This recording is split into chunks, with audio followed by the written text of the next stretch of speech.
Chapter 1. Showing what is to be deemed plagiarism in a modern author, and what is to be considered as lawful prize. The learned reader must have observed that in the course of this mighty work, I have often translated passages out of the best antient authors, without quoting the original, or without taking the least notice of the book from whence they were borrowed. This conduct in writing is placed in a very proper light by the ingenious Abbé Bannier, in his preface to his Mythology, a work of great erudition and of equal judgment. It will be easy, says he, for the reader to observe that I have frequently had greater regard to him than to my own reputation, for an author certainly pays him a considerable compliment when, for his sake, he suppresses learned quotations that come in his way, and which would have cost him but the bare trouble of transcribing. To fill up a work with these scraps may, indeed, be considered as a downright cheat on the learned world, who are by such means imposed upon to buy a second time, in fragments and by retail, what they have already engross, if not in their memories, upon their shelves.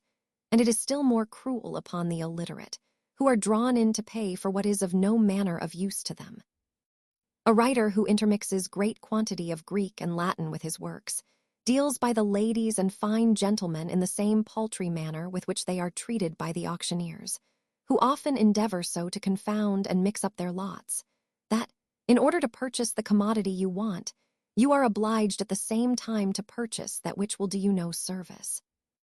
And yet, as there is no conduct so fair and disinterested, but that it may be misunderstood by ignorance, and misrepresented by malice, I have been sometimes tempted to preserve my own reputation at the expense of my reader, and to transcribe the original, or at least to quote chapter and verse, whenever I have made use either of the thought or expression of another.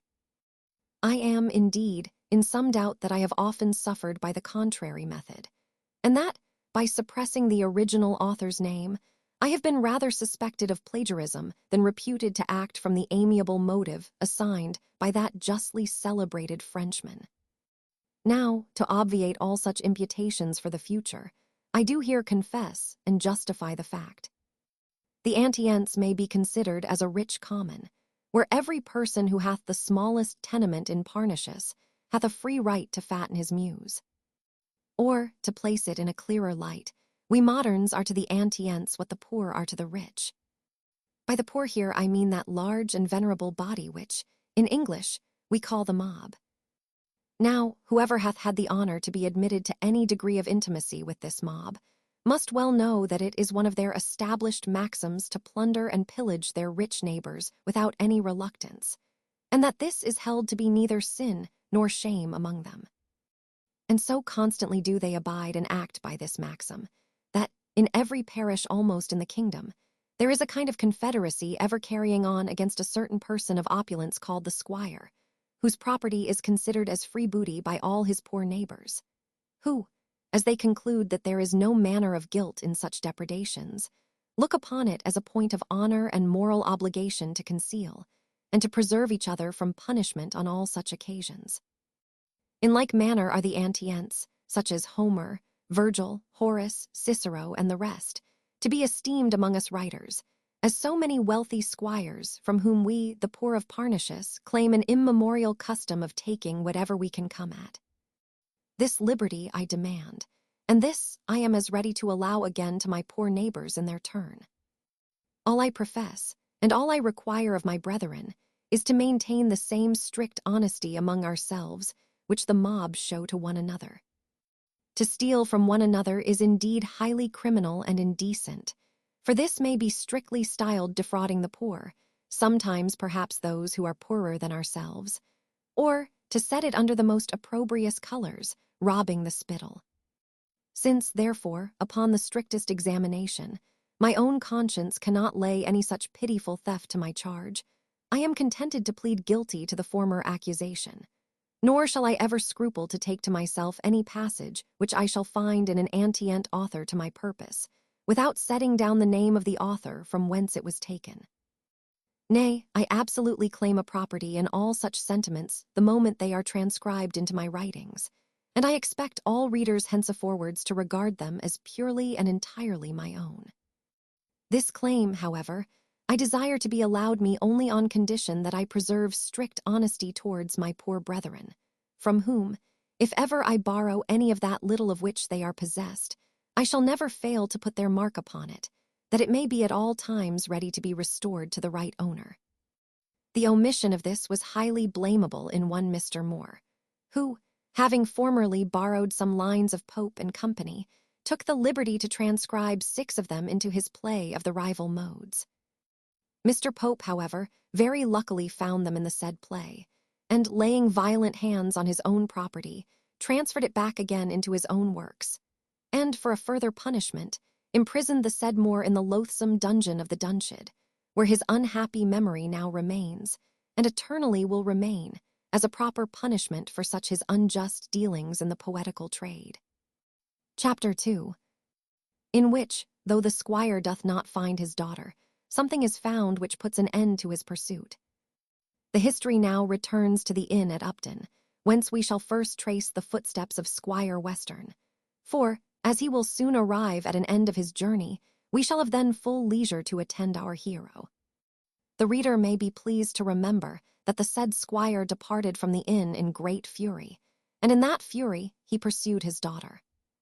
The hostler having informed him that she had crossed the Severn, he likewise passed that river with his equipage, and rode full speed, vowing the utmost vengeance against poor Sophia if he should but overtake her. He had not gone far before he arrived at a crossway.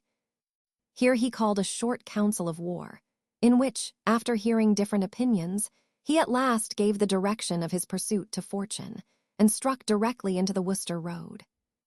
In this road he proceeded about 2 miles, when he began to bemoan himself most bitterly, frequently crying out, "What pity is it? Sure never was so unlucky a dog as myself," and then burst forth a volley of oaths and execrations. The parson attempted to administer comfort to him on this occasion. "Sorrow not, sir," says he, "like those without hope. Howbeit we have not yet been able to overtake young madam, we may account it some good fortune that we have hitherto traced her course aright.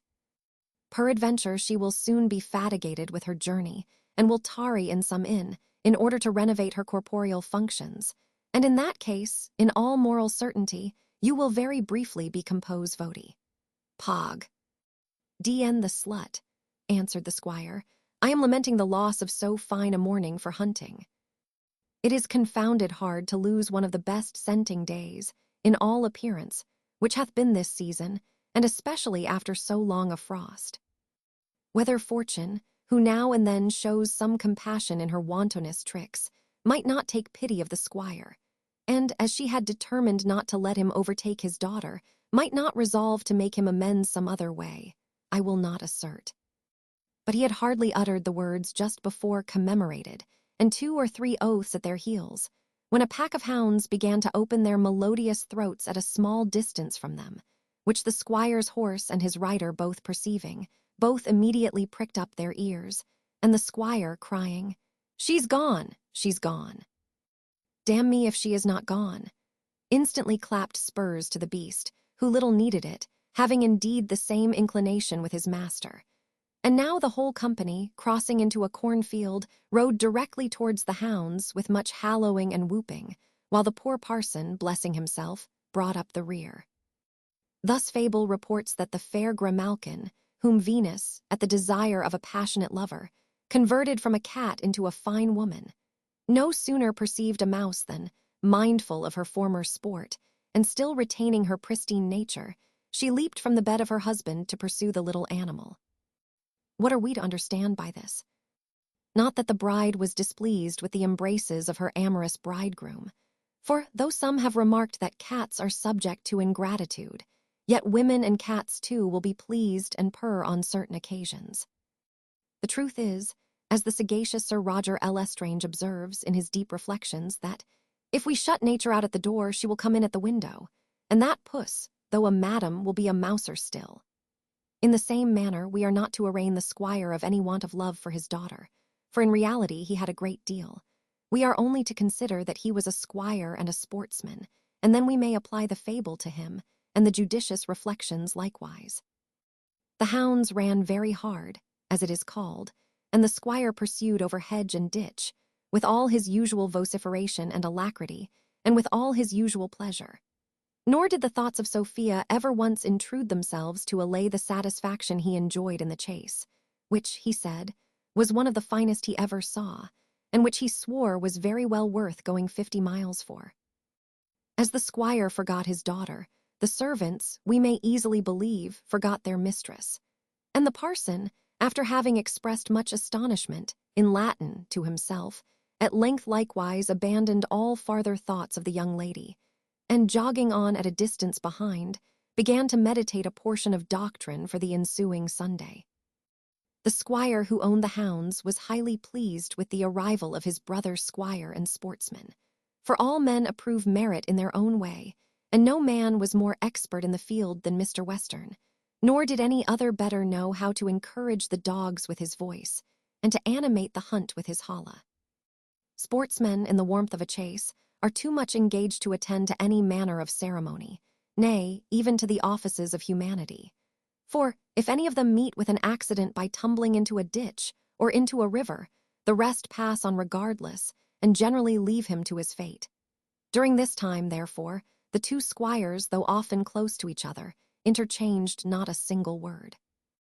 The master of the hunt, however, often saw and approved the great judgment of the stranger in drawing the dogs when they were at a fault, and hence conceived a very high opinion of his understanding, as the number of his attendants inspired no small reverence to his quality. As soon, therefore, as the sport was ended by the death of the little animal which had occasioned it, the two squires met, and in all squire-like greeting saluted each other. The conversation was entertaining enough, and what we may perhaps relate in an appendix, or on some other occasion. But as it nowise concerns this history, we cannot prevail on ourselves to give it a place here. It concluded with a second chase, and that with an invitation to dinner. This being accepted, was followed by a hearty bout of drinking, which ended in as hearty a nap on the part of Squire Western. Our squire was by no means a match either for his host, or for Parson Supple at his cups that evening, for which the violent fatigue of mind as well as body that he had undergone may very well account, without the least derogation from his honor. He was indeed, according to the vulgar phrase, whistle-drunk, for before he had swallowed the third bottle, he became so entirely overpowered that though he was not carried off to bed till long after, the parson considered him as absent, and having acquainted the other squire with all relating to Sophia, he obtained his promise of seconding those arguments which he intended to urge the next morning for Mr. Western's return. No sooner, therefore, had the good squire shaken off his evening, and began to call for his morning draught, and to summon his horses in order to renew his pursuit, than Mr. Supple began his dissuasives, which the host so strongly seconded, that they at length prevailed, and Mr. Western agreed to return home, being principally moved by one argument, viz., that he knew not which way to go, and might probably be riding farther from his daughter instead of towards her. He then took leave of his brother sportsman, and expressing great joy that the frost was broken, which might perhaps be no small motive to his hastening home, set forwards, or rather backwards, for Somersetshire, but not before he had first dispatched part of his retinue in quest of his daughter, after whom he likewise sent a volley of the most bitter execrations which he could invent. Chapter 3. The departure of Jones from Upton, with what passed between him and Partridge on the road. At length we are once more come to our hero, and, to say truth, we have been obliged to part with him so long, that, considering the condition in which we left him, I apprehend many of our readers have concluded we intended to abandon him forever.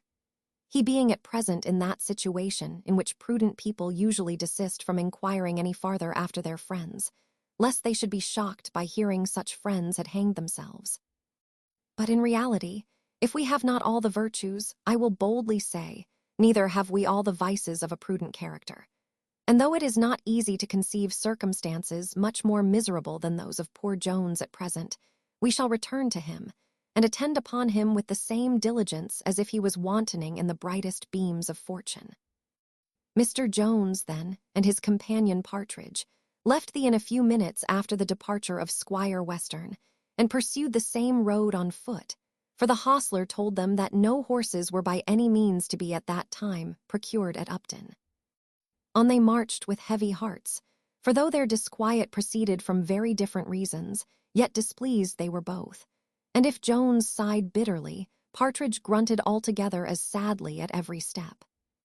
When they came to the crossroads where the squire had stopped to take counsel, Jones stopped likewise, and turning to Partridge, asked his opinion which track they should pursue.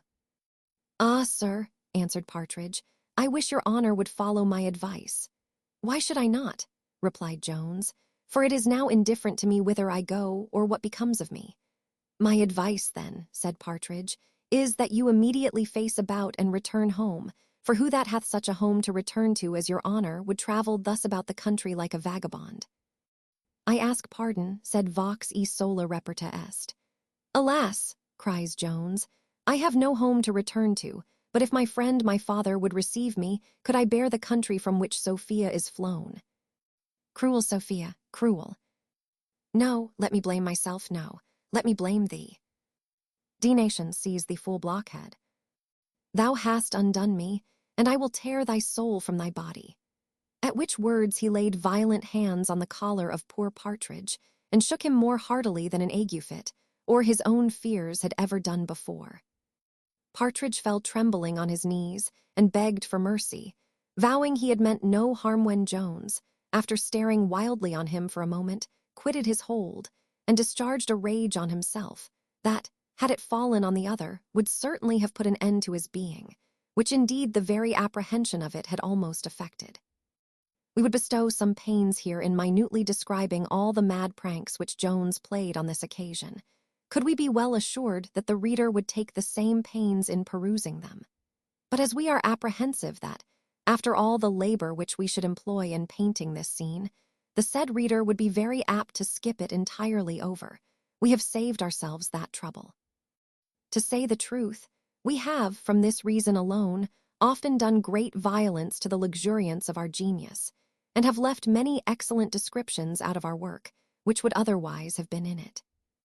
And this suspicion, to be honest, arises, as is generally the case, from our own wicked heart.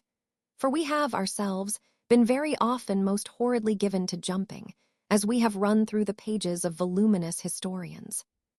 Suffice it then simply to say, that Jones, after having played the part of a madman for many minutes, came, by degrees, to himself, which no sooner happened than, turning to Partridge, he very earnestly begged his pardon for the attack he had made on him in the violence of his passion, but concluded by desiring him never to mention his return again, for he was resolved never to see that country any more.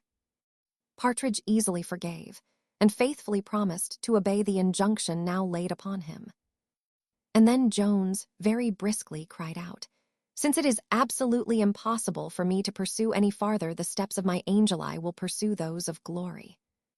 Come on, my brave lad, now for the army, it is a glorious cause, and I would willingly sacrifice my life in it, even though it was worth my preserving." And so saying, he immediately struck into the different road from that which the squire had taken, and by mere chance pursued the very same through which Sophia had before passed. Our travelers now marched a full mile, without speaking a syllable to each other, though Jones, indeed, muttered many things to himself. As to Partridge, he was profoundly silent, for he was not, perhaps, perfectly recovered from his former fright. Besides, he had apprehensions of provoking his friend to a second fit of wrath, especially as he now began to entertain a conceit, which may not, perhaps, create any great wonder in the reader. In short, he began now to suspect that Jones was absolutely out of his senses. At length Jones, being weary of soliloquy, addressed himself to his companion, and blamed him for his taciturnity, for which the poor man very honestly accounted, from his fear of giving offense. And now this fear being pretty well removed, by the most absolute promises of indemnity, Partridge again took the bridle from his tongue, which, perhaps, rejoiced no less at regaining its liberty than a young colt, when the bridle is slipped from his neck, and he is turned loose into the pastures. As Partridge was inhibited from that topic which would have first suggested itself, he fell upon that which was next uppermost in his mind, namely, the man of the hill. "Certainly, sir," says he. "That could never be a man who dresses himself and lives after such a strange manner, and so unlike other folks. Besides, his diet, as the old woman told me, is chiefly upon herbs, which is a fitter food for a horse than a Christian. Nay, landlord at Upton says that the neighbors thereabouts have very fearful notions about him. It runs strangely in my head that it must have been some spirit, who, perhaps, might be sent to forewarn us. And who knows but all that matter which he told us, of his going to fight, and of his being taken prisoner, and of the great danger he was in of being hanged, might be intended as a warning to us, considering what we are going about. Besides, I dreamt of nothing all last night but of fighting, and methought the blood ran out of my nose, as liquor out of a tap. Indeed, sir, infandum, Regina, jubes renever dolorum. Thy story, Partridge, answered Jones, is almost as ill applied as thy Latin. Nothing can be more likely to happen than death to men who go into battle. Perhaps we shall both fall in it, and what then? What then? Replied Partridge. Why then there is an end of us, is there not? When I am gone, all is over with me. What matters the cause to me, or who gets the victory if I am killed? I shall never enjoy any advantage from it. What are all the ringing of bells and bonfires to one that is 6 foot underground? There will be an end of poor Partridge. And an end of poor Partridge, cries Jones, there must be one time or other. If you love Latin, I will repeat you some fine lines out of Horace, which would inspire courage into a coward. Dulce et decorum est pro patria mori mors et fugasum persequitur verum nec parsit imbellis juventi poplatibus, timidoque tergo. I wish you would construe them, cries Partridge, for Horace is a hard author, and I cannot understand as you repeat them. I will repeat you a bad imitation, or rather paraphrase of my own, said Jones, for I am but an indifferent poet, who would not die in his dear country's cause. Since if base fear his dastard step withdraws, from death he cannot fly, one common grave receives at last the coward and the brave. That's very certain, cries Partridge. Ay, sure, mors omnibus communis, but there is a great difference between dying in one's bed a great many years hence, like a good Christian, with all our friends crying about us, and being shot today or tomorrow like a mad dog, or, perhaps, hacked in 20 pieces with the sword, and that too before we have repented of all our sins. O Lord, have mercy upon us. To be sure, the soldiers are a wicked kind of people. I never loved to have anything to do with them. I could hardly bring myself ever to look upon them as Christians. There is nothing but cursing and swearing among them. I wish your honor would repent. I heartily wish you would repent before it is too late, and not think of going among them. Evil communication corrupts good manners. That is my principal reason. For as for that matter, I am no more afraid than another man, not I, as to matter of that. I know all human flesh must die, but yet a man may live many years for all that.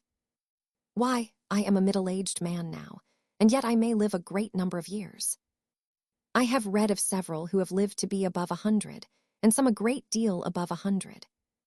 Not that I hope, I mean that I promise myself to live to any such age as that, neither but if it be only to 80 or 90.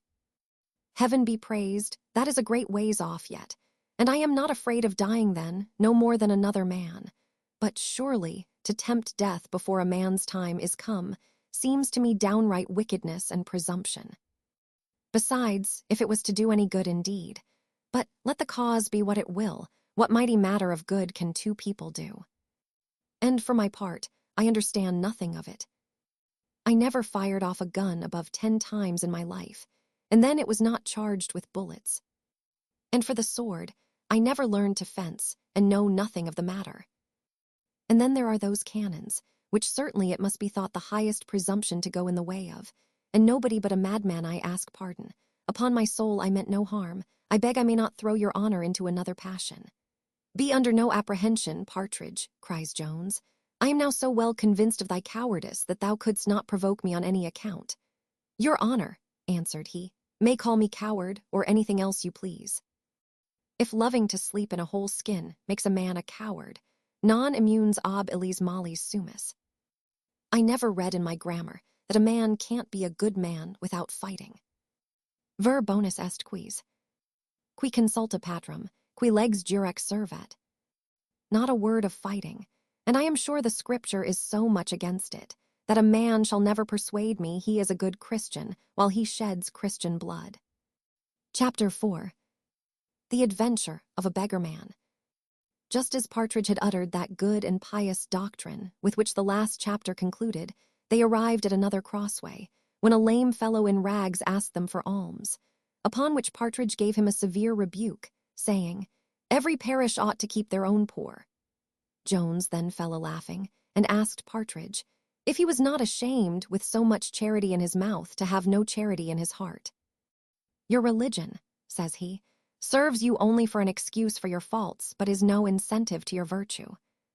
Can any man who is really a Christian abstain from relieving one of his brethren in such a miserable condition?" And at the same time, putting his hand in his pocket, he gave the poor object a shilling. "Master," cries the fellow, after thanking him, "I have a curious thing here in my pocket, which I found about 2 miles off, if your worship will please to buy it. I should not venture to pull it out to everyone, but as you are so good a gentleman, and so kind to the poor, you won't suspect a man of being a thief only because he is poor." He then pulled out a little gilt pocketbook, and delivered it into the hands of Jones. Jones presently opened it, and guess, reader, what he saw in the first page the words Sophia Western, written by her own fair hand. He no sooner read the name than he pressed it close to his lips, nor could he avoid falling into some very frantic raptures, notwithstanding his company. But perhaps these very raptures made him forget he was not alone. While Jones was kissing and mumbling the book, as if he had an excellent brown buttered crust in his mouth, or as if he had really been a bookworm, or an author who had nothing to eat but his own works, a piece of paper fell from its leaves to the ground, which Partridge took up and delivered to Jones, who presently perceived it to be a bank bill. It was, indeed, the very bill which Western had given his daughter the night before her departure, and a Jew would have jumped to purchase it at 5 shillings less than £100. The eyes of Partridge sparkled at this news, which Jones now proclaimed aloud, and so did, though with somewhat a different aspect, those of the poor fellow who had found the book, and who, I hope from a principle of honesty, had never opened it. But we should not deal honestly by the reader if we omitted to inform him of a circumstance which may be here a little material, viz., that the fellow could not read. Jones, who had felt nothing but pure joy and transport from the finding the book, was affected with a mixture of concern at this new discovery, for his imagination instantly suggested to him that the owner of the bill might possibly want it before he should be able to convey it to her. He then acquainted the finder that he knew the lady to whom the book belonged, and would endeavor to find her out as soon as possible and return it her. The pocketbook was a late present from Mrs. Western to her niece. It had cost 25 shillings, having been bought of a celebrated toyman, but the real value of the silver which it contained in its clasp was about 18 pence, and that price the said toyman, as it was altogether as good as when it first issued from his shop, would now have given for it. A prudent person would, however, have taken proper advantage of the ignorance of this fellow, and would not have offered more than a shilling, or perhaps 6 pence, for it. Nay, some perhaps would have given nothing, and left the fellow to his action of trover, which some learned serjeants may doubt whether he could, under these circumstances, have maintained. Jones, on the contrary, whose character was on the outside of generosity, and may perhaps not very unjustly have been suspected of extravagance, without any hesitation gave a guinea in exchange for the book. The poor man, who had not for a long time before been possessed of so much treasure, gave Mr. Jones 1,000 thanks, and discovered little less of transport in his muscles than Jones had before shown when he had first read the name of Sophia Western. The fellow very readily agreed to attend our travelers to the place where he had found the pocketbook. Together, therefore, they proceeded directly thither, but not so fast as Mr. Jones desired, for his guide unfortunately happened to be lame and could not possibly travel faster than a mile an hour. As this place, therefore, was at above 3 miles' distance, though the fellow had said otherwise, the reader need not be acquainted how long they were in walking it. Jones opened the book 100 times during their walk, kissed it as often, talked much to himself, and very little to his companions. At all which the guide expressed some signs of astonishment to Partridge, who more than once shook his head and cried, "Poor gentleman! Orandum est ut sit mens sana in corpore sano." At length they arrived at the very spot where Sophia unhappily dropped the pocketbook, and where the fellow had as happily found it. Here Jones offered to take leave of his guide, and to improve his pace. But the fellow, in whom that violent surprise and joy which the first receipt of the guinea had occasioned was now considerably abated, and who had now had sufficient time to recollect himself, put on a discontented look, and, scratching his head, said, he hoped his worship would give him something more. "Your worship," said he, "will, I hope, take it into your consideration that if I had not been honest, I might have kept the whole." And indeed, this the reader must confess to have been true. "If the paper there," said he, "be worth £100, I am sure the finding it deserves more than a guinea. Besides, suppose your worship should never see the lady, nor give it her hand, though your worship looks and talks very much like a gentleman, yet I have only your worship's bare word. And certainly, if the right owner bent to be found, it all belongs to the first finder. I hope your worship will consider of all these matters. I am but a poor man, and therefore don't desire to have all, but it is but reasonable I should have my share. Your worship looks like a good man, and, I hope, will consider my honesty, for I might have kept every farthing, and nobody ever the wiser." "I promise thee, upon my honor," cries Jones, "that I know the right owner and will restore it her." "Nay, your worship," answered the fellow, "may do as you please as to that. If you will but give me my share, that is, 1/2 of the money, your honor may keep the rest yourself if you please," and concluded with swearing, by a very vehement oath, that he would never mention a syllable of it to any man living. "Look'ee, friend," cries Jones, "the right owner shall certainly have again all that she lost, and as for any farther gratuity, I really cannot give it you at present.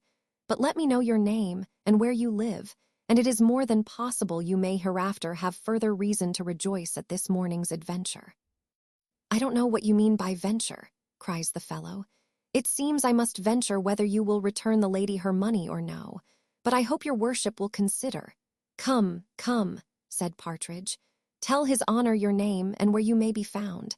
I warrant you will never repent having put the money into his hands." The fellow, seeing no hopes of recovering the possession of the pocketbook, at last complied in giving in his name and place of abode, which Jones writ upon a piece of paper with the pencil of Sophia. And then, placing the paper in the same page where she had writ her name, he cried out, "There, friend, you are the happiest man alive. I have joined your name to that of an angel." "I don't know anything about angels," answered the fellow, "but I wish you would give me a little more money, or else return me the pocketbook." Partridge now waxed wrath. He called the poor cripple by several vile and opprobrious names, and was absolutely proceeding to beat him, but Jones would not suffer any such thing. And now, telling the fellow he would certainly find some opportunity of serving him, Mr. Jones departed as fast as his heels would carry him. And Partridge, into whom the thoughts of the £100 had infused new spirits, followed his leader. While the man, who was obliged to stay behind, fell to cursing them both, as well as his parents. "For had they," says he, "sent me to charity school to learn to write and read and cast accounts, I should have known the value of these matters as well as other people." Chapter 5. Containing more adventures, which Mr. Jones and his companion met on the road. Our travelers now walked so fast that they had very little time or breath for conversation, Jones meditating all the way on Sophia and Partridge on the bank bill, which, though it gave him some pleasure, caused him at the same time to repine at fortune, which, in all his walks, had never given him such an opportunity of showing his honesty. They had proceeded above 3 miles, when Partridge, being unable any longer to keep up with Jones, called to him, and begged him a little to slacken his pace. With this he was the more ready to comply, as he had for some time lost the footsteps of the horses, which the thaw had enabled him to trace for several miles, and he was now upon a wide common where were several roads. He here therefore stopped to consider which of these roads he should pursue, when on a sudden they heard the noise of a drum that seemed at no great distance. This sound presently alarmed the fears of Partridge, and he cried out, "Lord, have mercy upon us all, they are certainly a-coming." "Who is coming?" cries Jones, for fear had long since given place to softer ideas in his mind, and since his adventure with the lame man he had been totally intent on pursuing Sophia without entertaining one thought of an enemy. "Who?" cries Partridge. "Why the rebels, but why should I call them rebels? They may be very honest gentlemen, for anything I know to the contrary. The devil take him that affronts them, I say. I am sure, if they have nothing to say to me, I will have nothing to say to them but in a civil way. For heaven's sake, sir, don't affront them if they should come, and perhaps they may do us no harm. But would it not be the wiser way to creep into some of yonder bushes till they are gone by? What can 2 unarmed men do perhaps against 50,000? Certainly nobody but a madman. I hope your honor is not offended, but certainly no man who hath mens sana in corpore sano." Here Jones interrupted this torrent of eloquence, which fear had inspired, saying, that by the drum he perceived they were near some town.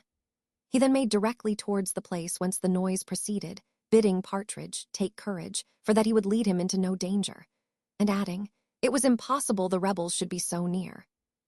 Partridge was a little comforted with this last assurance, and though he would more gladly have gone the contrary way, he followed his leader, his heart beating time, but not after the manner of heroes, to the music of the drum, which ceased not till they had traversed the common, and were come into a narrow lane. And now Partridge, who kept even pace with Jones, discovered something painted flying in the air, a very few yards before him, which fancying to be the colors of the enemy, he fell a-bellowing, "O Lord, sir, here they are. There is the crown and coffin." "O Lord, I never saw anything so terrible, and we are within gunshot of them already." Jones no sooner looked up than he plainly perceived what it was which Partridge had thus mistaken.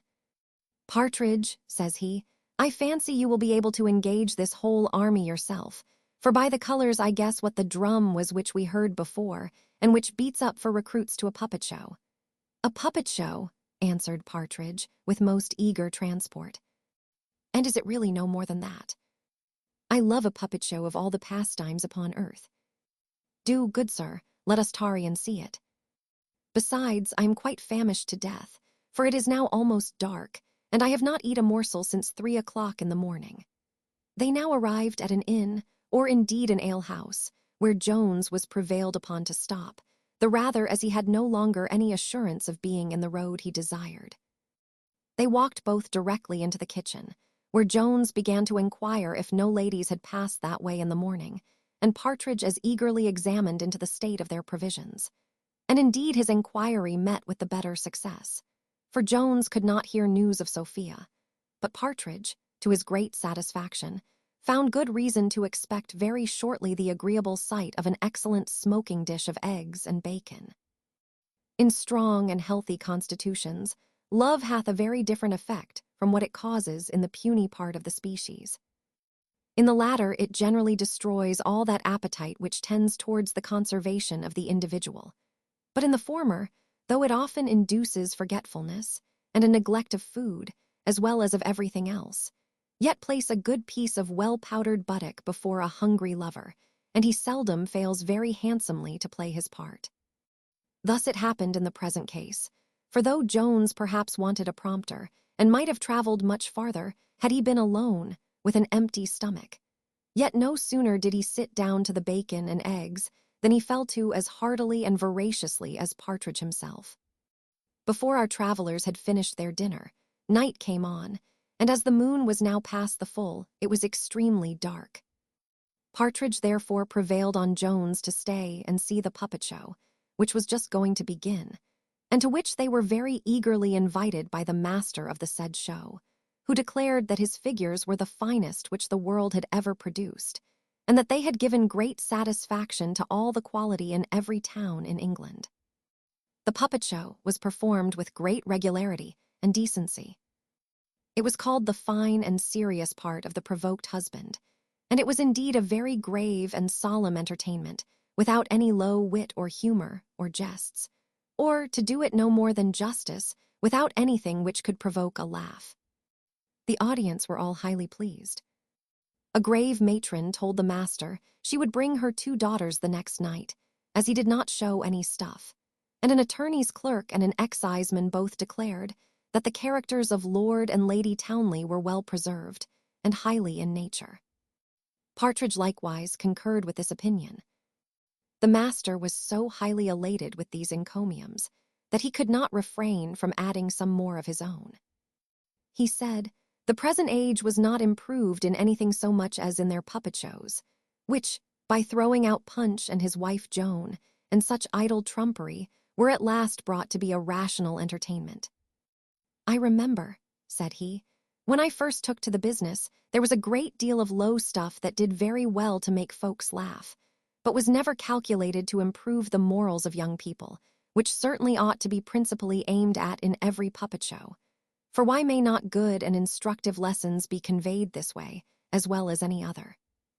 My figures are as big as the life, and they represent the life in every particular, and I question not but people rise from my little drama as much improved as they do from the great.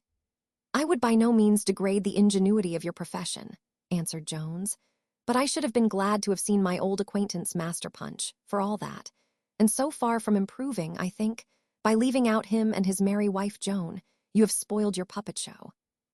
The dancer of wires conceived an immediate and high contempt for Jones from these words, and with much disdain in his countenance, he replied, very probably, sir, that may be your opinion, but I have the satisfaction to know the best judges differ from you, and it is impossible to please every taste.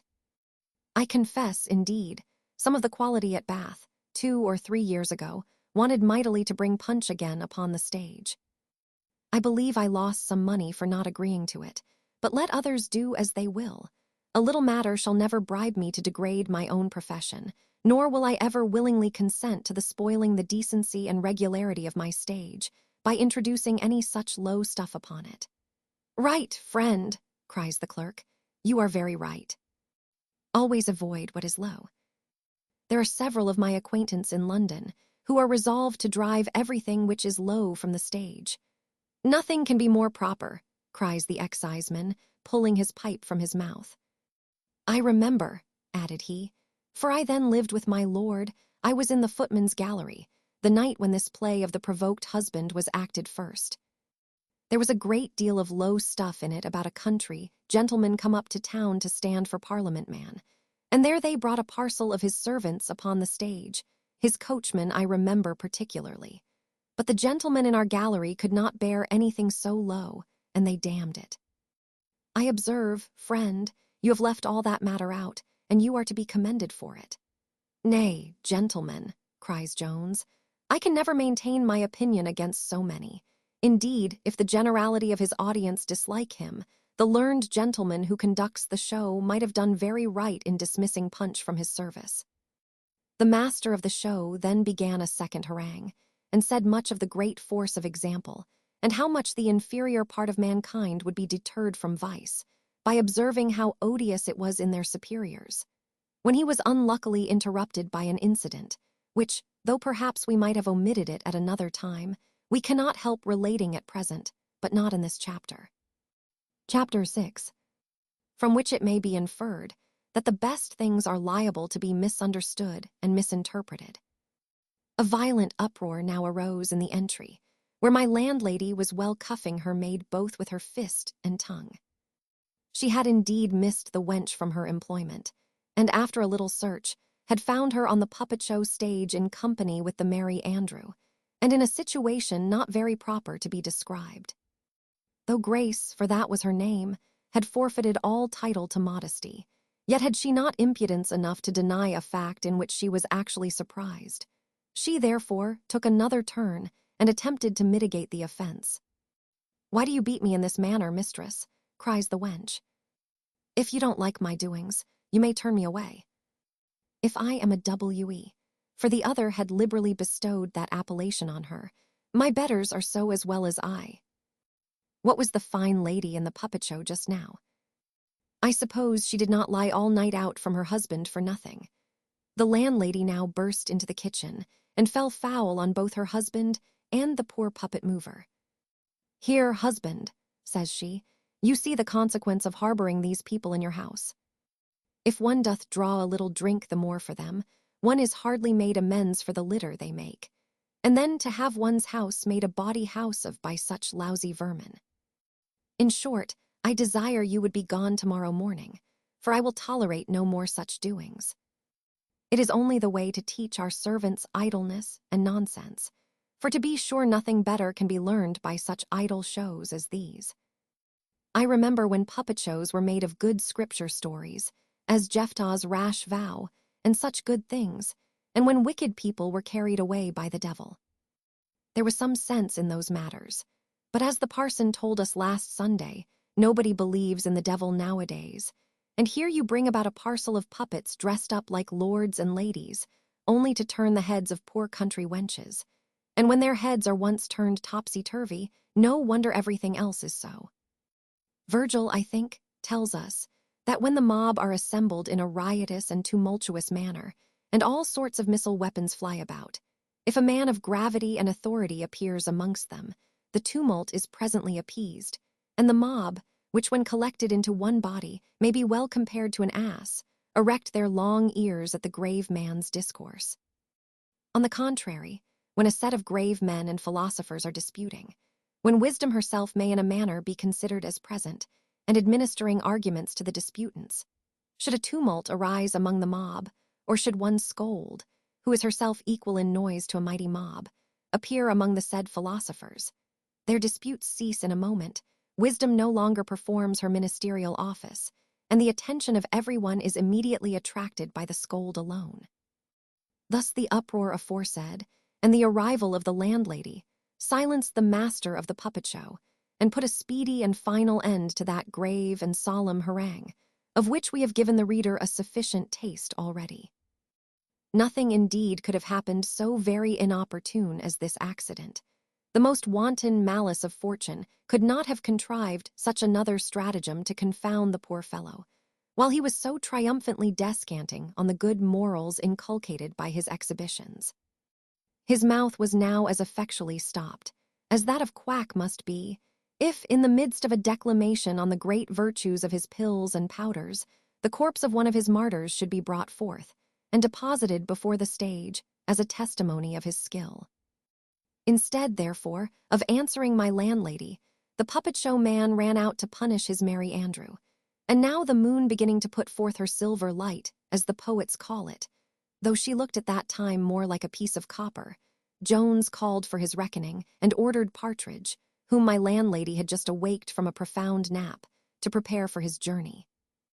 But Partridge, having lately carried 2 points, as my reader hath seen before, was emboldened to attempt a third, which was to prevail with Jones to take up a lodging that evening in the house where he then was.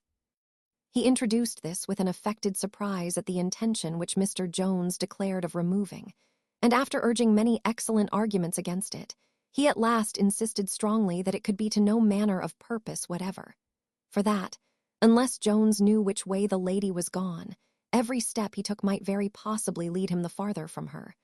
"For you find, sir," said he, "by all the people in the house, that she is not gone this way.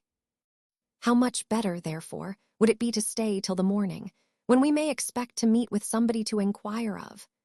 This last argument had indeed some effect on Jones, and while he was weighing it, the landlord threw all the rhetoric of which he was master into the same scale. "Sure, sir," said he, "your servant gives you most excellent advice, for who would travel by night at this time of the year?" He then began in the usual style to trumpet forth the excellent accommodation which his house afforded, and my landlady likewise opened on the occasion, but, not to detain the reader with what is common to every host and hostess, it is sufficient to tell him Jones was at last prevailed on to stay and refresh himself with a few hours' rest, which indeed he very much wanted, for he had hardly shut his eyes since he had left the inn where the accident of the broken head had happened. As soon as Jones had taken a resolution to proceed no farther that night, he presently retired to rest, with his 2 bedfellows, the pocketbook, and the muff. But Partridge, who at several times had refreshed himself with several naps, was more inclined to eating than to sleeping, and more to drinking than to either. And now the storm which Grace had raised being at an end, and my landlady being again reconciled to the puppet man, who on his side forgave the indecent reflections which the good woman in her passion had cast on his performances, a face of perfect peace and tranquillity reigned in the kitchen, where sat assembled round the fire the landlord and landlady of the house, the master of the puppet show, the attorney's clerk, the exciseman, and the ingenious Mr. Partridge. In which company passed the agreeable conversation, which will be found in the next chapter. Chapter 7, containing a remark or two of our own, and many more of the good company assembled in the kitchen. Though the pride of Partridge did not submit to acknowledge himself a servant, yet he condescended in most particulars to imitate the manners of that rank. One instance of this was his greatly magnifying the fortune of his companion, as he called Jones. Such is a general custom with all servants among strangers, as none of them would willingly be thought the attendant on a beggar. For the higher the situation of the master is, the higher consequently is that of the man in his own opinion, the truth of which observation appears from the behavior of all the footmen of the nobility. But though title and fortune communicate a splendor all around them, and the footmen of men of quality and of estate think themselves entitled to a part of that respect which is paid to the quality and estate of their masters, it is clearly otherwise with regard to virtue and understanding. These advantages are strictly personal, and swallow themselves all the respect which is paid to them. To say the truth, this is so very little that they cannot well afford to let any others partake with them. As these therefore reflect no honor on the domestic, so neither is he at all dishonored by the most deplorable want of both in his master. Indeed, it is otherwise in the want of what is called virtue in a mistress, the consequence of which we have before seen. For in this dishonor there is a kind of contagion, which, like that of poverty, communicates itself to all who approach it. Now for these reasons we are not to wonder that servants, I mean among the men only, should have so great regard for the reputation of the wealth of their masters, and little or none at all for their character in other points, and that, though they would be ashamed to be the footman of a beggar, they are not so to attend upon a rogue or a blockhead, and do consequently make no scruple to spread the fame of the iniquities and follies of their said masters as far as possible, and this often with great humor and merriment. In reality, a footman is often a wit as well as a beau, at the expense of the gentleman whose livery he wears. After Partridge, therefore, had enlarged greatly on the vast fortune to which Mr. Jones was heir, he very freely communicated an apprehension, which he had begun to conceive the day before, and for which, as we hinted at that very time, the behavior of Jones seemed to have furnished a sufficient foundation. In short, he was now pretty well confirmed in an opinion that his master was out of his wits, with which opinion he very bluntly acquainted the good company round the fire. With this sentiment, the puppet show man immediately coincided. "I own," said he, "the gentleman surprised me very much when he talked so absurdly about puppet shows. It is indeed hardly to be conceived that any man in his senses should be so much mistaken. What you say now accounts very well for all his monstrous notions. Poor gentleman! I am heartily concerned for him. Indeed, he hath a strange wildness about his eyes, which I took notice of before, though I did not mention it." The landlord agreed with this last assertion, and likewise claimed the sagacity of having observed it. "And certainly," added he, "it must be so, for no one but a madman would have thought of leaving so good a house to ramble about the country at that time of night." The exciseman, pulling his pipe from his mouth, said, "He thought the gentleman looked and talked a little wildly," and then turning to Partridge, "If he be a madman," says he should not be suffered to travel thus about the country, for possibly he may do some mischief. It is a pity he was not secured, and sent home to his relations." Now some conceits of this kind were likewise lurking in the mind of Partridge, for, as he was now persuaded that Jones had run away from Mr. Allworthy, he promised himself the highest rewards if he could by any means convey him back. But fear of Jones, of whose fierceness and strength he had seen, and indeed felt, some instances, had however represented any such scheme as impossible to be executed, and had discouraged him from applying himself to form any regular plan for the purpose. But no sooner did he hear the sentiments of the exciseman than he embraced that opportunity of declaring his own, and expressed a hearty wish that such a matter could be brought about. "Could be brought about," says the exciseman, "why, there is nothing easier." "Ah, sir," answered Partridge, "you don't know what a devil of a fellow he is. He can take me up with one hand and throw me out at window, and he would, too, if he did but imagine. Pog," says the exciseman, "I believe I am as good a man as he. Besides, here are 5 of us." "I don't know what 5, cries the landlady. "My husband shall have nothing to do in it. Nor shall any violent hands be laid upon anybody in my house. The young gentleman is as pretty a young gentleman as ever I saw in my life, and I believe he is no more mad than any of us. What do you tell of his having a wild look with his eyes? They are the prettiest eyes I ever saw, and he hath the prettiest look with them, and a very modest civil young man he is. I am sure I have bepitied him heartily, ever since the gentleman there in the corner told us he was crossed in love.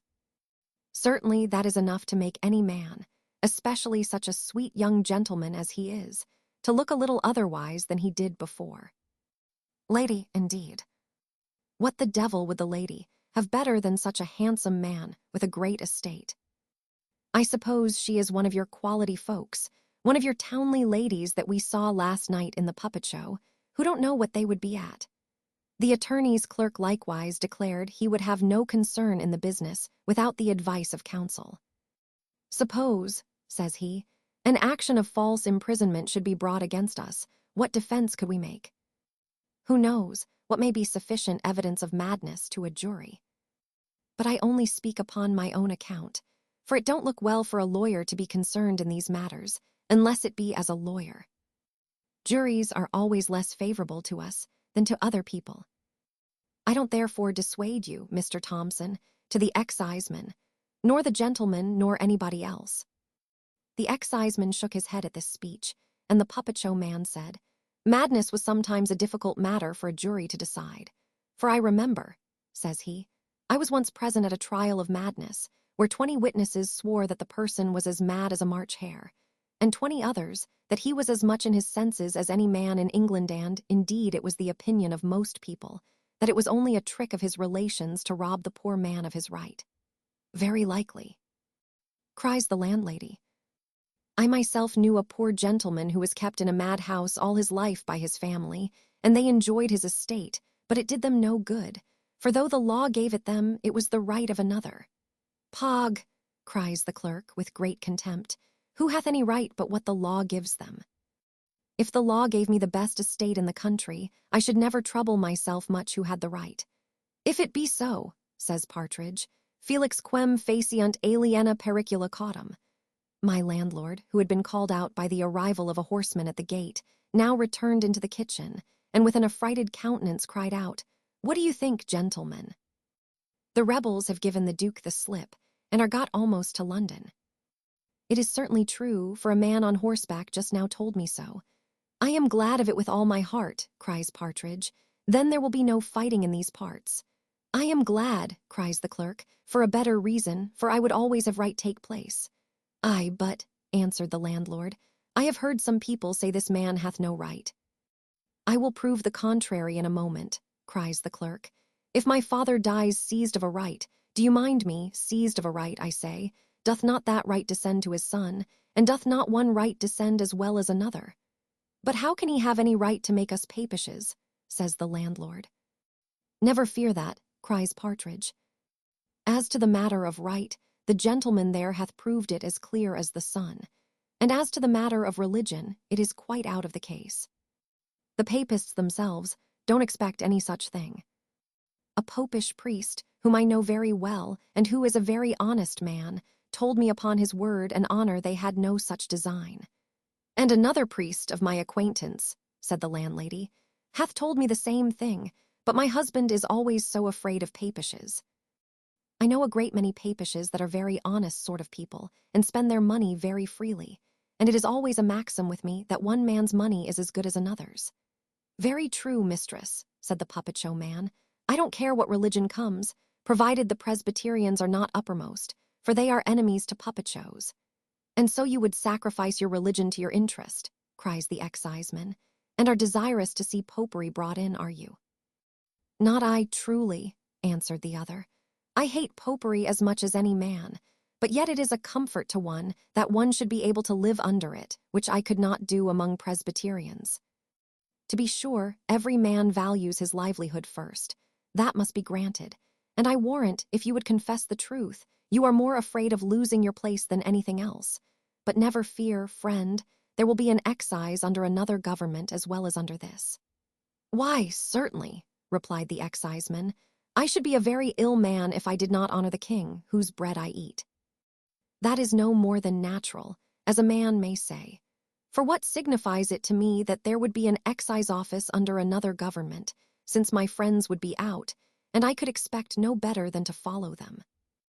No, no, friend, I shall never be bubbled out of my religion in hopes only of keeping my place under another government, for I should certainly be no better, and very probably might be worse." "Why, that is what I say," cries the landlord, "whenever folks say who knows what may happen. Odsooks, should not I be a blockhead to lend my money to I know not who, because mayhap he may return it again. I am sure it is safe in my own bureau, and there I will keep it." The attorney's clerk had taken a great fancy to the sagacity of Partridge. Whether this proceeded from the great discernment which the former had into men, as well as things, or whether it arose from the sympathy between their minds, for they were both truly Jacobites in principle, they now shook hands heartily, and drank bumpers of strong beer to healths which we think proper to bury in oblivion. These healths were afterwards pledged by all present, and even by my landlord himself, though reluctantly. But he could not withstand the menaces of the clerk, who swore he would never set his foot within his house again if he refused. The bumpers which were swallowed on this occasion soon put an end to the conversation. Here, therefore, we will put an end to the chapter. Chapter 8, in which Fortune seems to have been in a better humor with Jones than we have hitherto seen her. As there is no wholesomer, so perhaps there are few stronger sleeping potions than fatigue. Of this Jones might be said to have taken a very large dose, and it operated very forcibly upon him. He had already slept 9 hours, and might perhaps have slept longer, had he not been awakened by a most violent noise at his chamber door, where the sound of many heavy blows was accompanied with many exclamations of murder. Jones presently leapt from his bed, where he found the master of the puppet show belaboring the back and ribs of his poor Merry Andrew, without either mercy or moderation. Jones instantly interposed on behalf of the suffering party, and pinned the insulting conqueror up to the wall. For the puppet show man was no more able to contend with Jones than the poor party-colored jester had been to contend with this puppet man. But though the Merry Andrew was a little fellow, and not very strong, he had nevertheless some choler about him. He therefore no sooner found himself delivered from the enemy than he began to attack him with the only weapon at which he was his equal. From this he first discharged a volley of general abusive words, and thence proceeded to some particular accusations. "DN your BLD, you rascal," says he.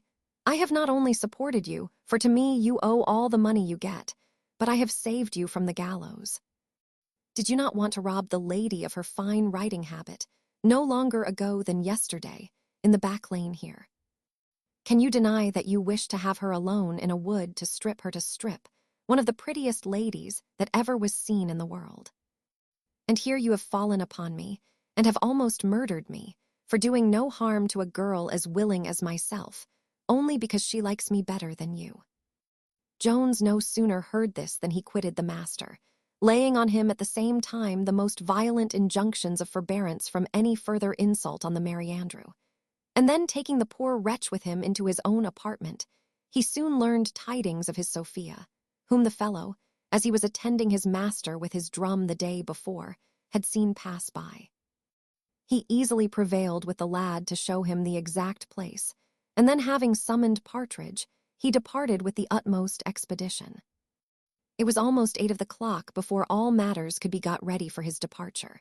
For Partridge was not in any haste, nor could the reckoning be presently adjusted. And when both these were settled and over, Jones would not quit the place before he had perfectly reconciled all differences between the master and the man. When this was happily accomplished, he set forwards, and was by the trusty Merry Andrew conducted to the spot by which Sophia had passed.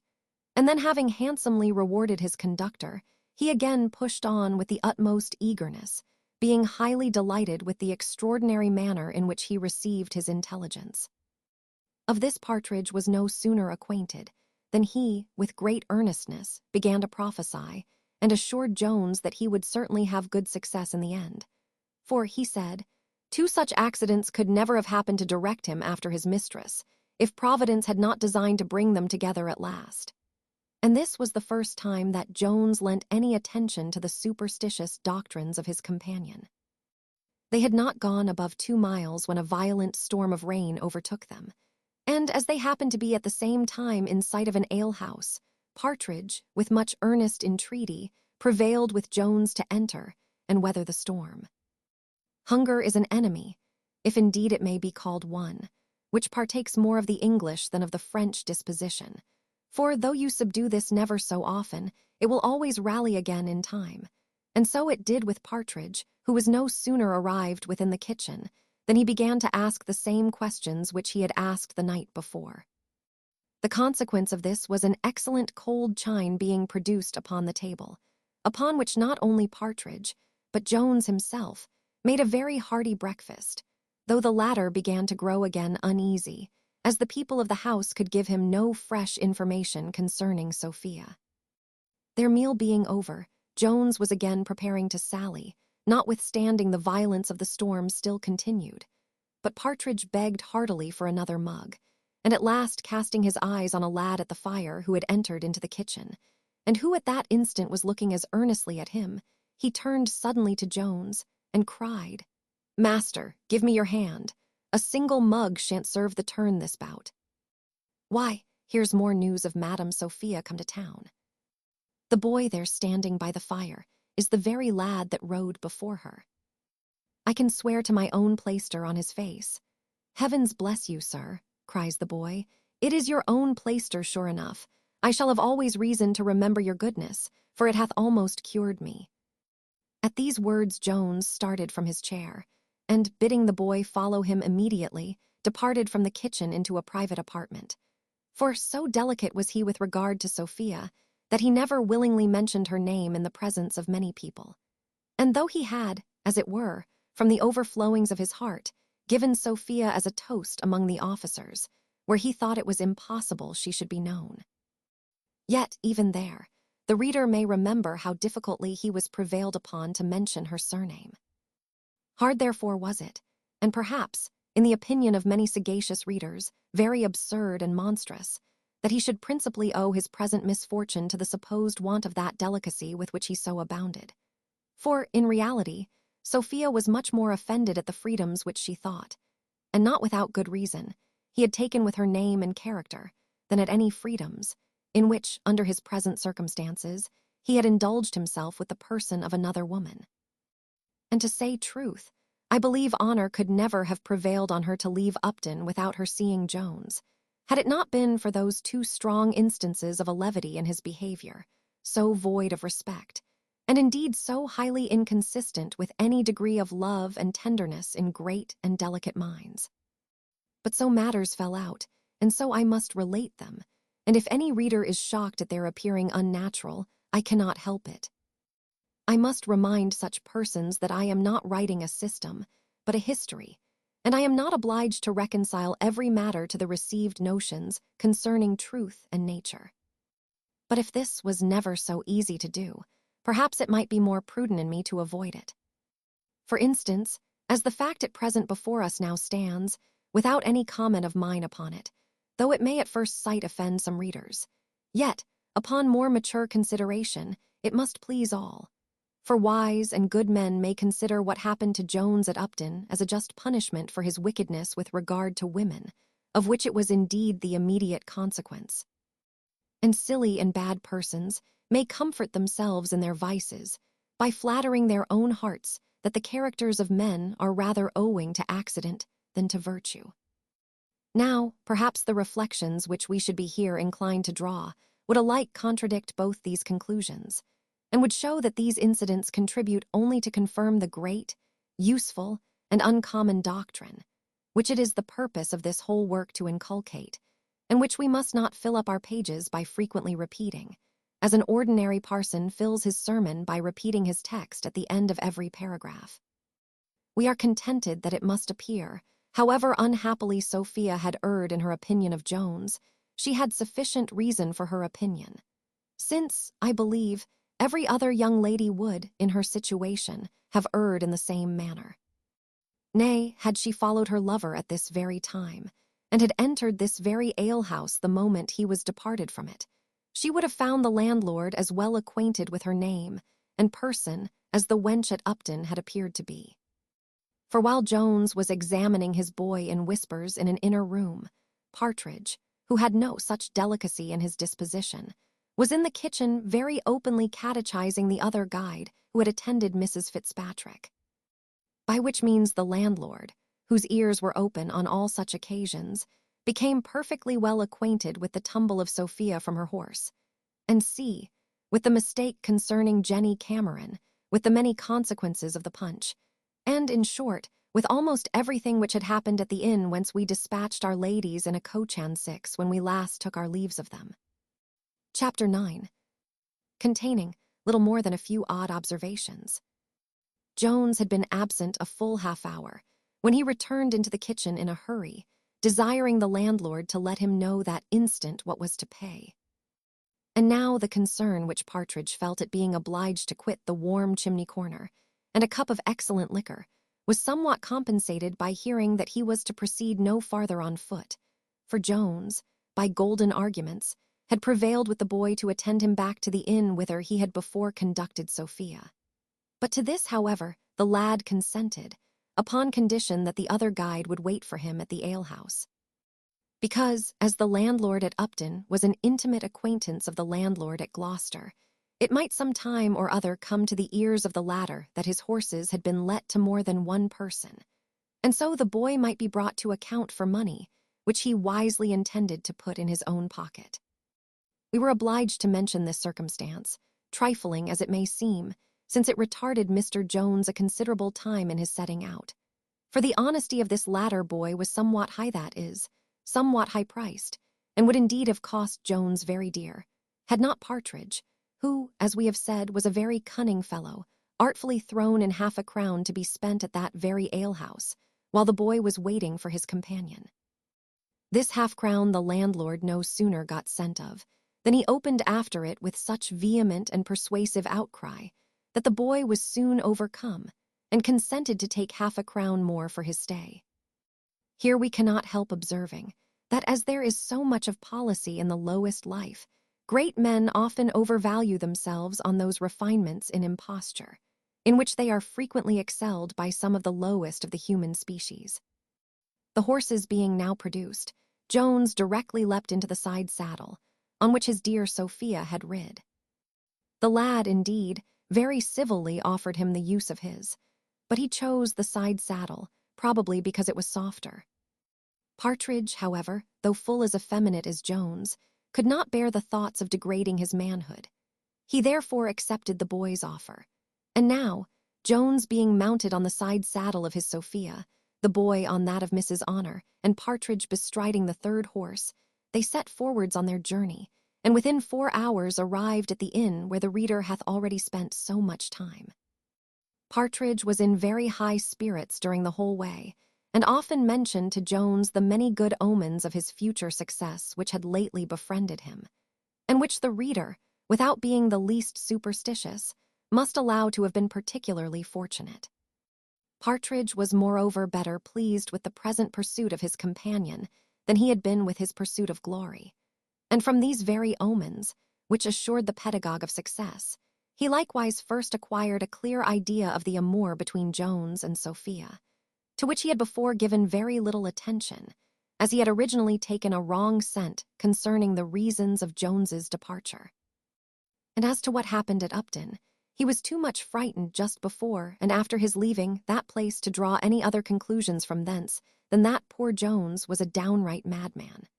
A conceit which was not at all disagreeable to the opinion he before had of his extraordinary wildness, of which, he thought, his behavior on their quitting Gloucester so well justified all the accounts he had formerly received.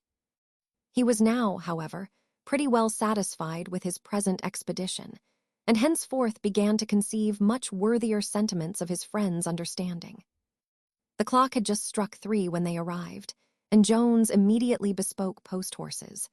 But unluckily there was not a horse to be procured in the whole place, which the reader will not wonder at when he considers the hurry in which the whole nation, and especially this part of it, was at this time engaged, when expresses were passing and repassing every hour of the day and night.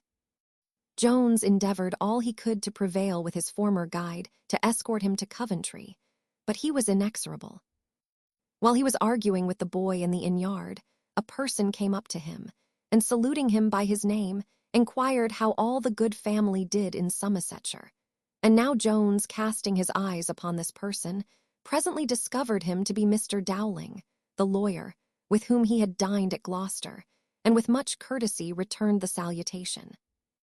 Dowling very earnestly pressed Mr. Jones to go no further that night, and backed his solicitations with many unanswerable arguments, such as that it was almost dark, that the roads were very dirty, and that he would be able to travel much better by daylight, with many others equally good, some of which Jones had probably suggested to himself before. But as they were then ineffectual, so they were still, and he continued resolute in his design, even though he should be obliged to set out on foot. When the good attorney found he could not prevail on Jones to stay, he as strenuously applied himself to persuade the guide to accompany him. He urged many motives to induce him to undertake this short journey, and at last concluded with saying, "Do you think the gentleman won't very well reward you for your trouble? 2 to 1 are odds at every other thing as well as at football." But the advantage which this united force hath in persuasion or entreaty must have been visible to a curious observer, for he must have often seen that when a father, a master, a wife, or any other person in authority have stoutly adhered to a denial against all the reasons which a single man could produce, they have afterwards yielded to the repetition of the same sentiments by a second or third person, who hath undertaken the cause, without attempting to advance anything new in its behalf. And hence, perhaps, proceeds the phrase of seconding an argument or a motion, and the great consequence this is of in all assemblies of public debate. Hence, likewise, probably it is, that in our courts of law we often hear a learned gentleman, generally a serjeant, repeating for an hour together what another learned gentleman, who spoke just before him, had been saying. Instead of accounting for this, we shall proceed in our usual manner to exemplify it in the conduct of the lad above mentioned, who submitted to the persuasions of Mr. Dowling, and promised once more to admit Jones into his side saddle, but insisted on first giving the poor creatures a good bait, saying they had travelled a great way and been rid very hard. Indeed, this caution of the boy was needless, for Jones, notwithstanding his hurry and impatience, would have ordered this of himself, for he by no means agreed with the opinion of those who consider animals as mere machines, and when they bury their spurs in the belly of their horse, imagine the spur and the horse to have an equal capacity of feeling pain. While the beasts were eating their corn, or rather were supposed to eat it, for, as the boy was taking care of himself in the kitchen, the ostler took great care that his corn should not be consumed in the stable.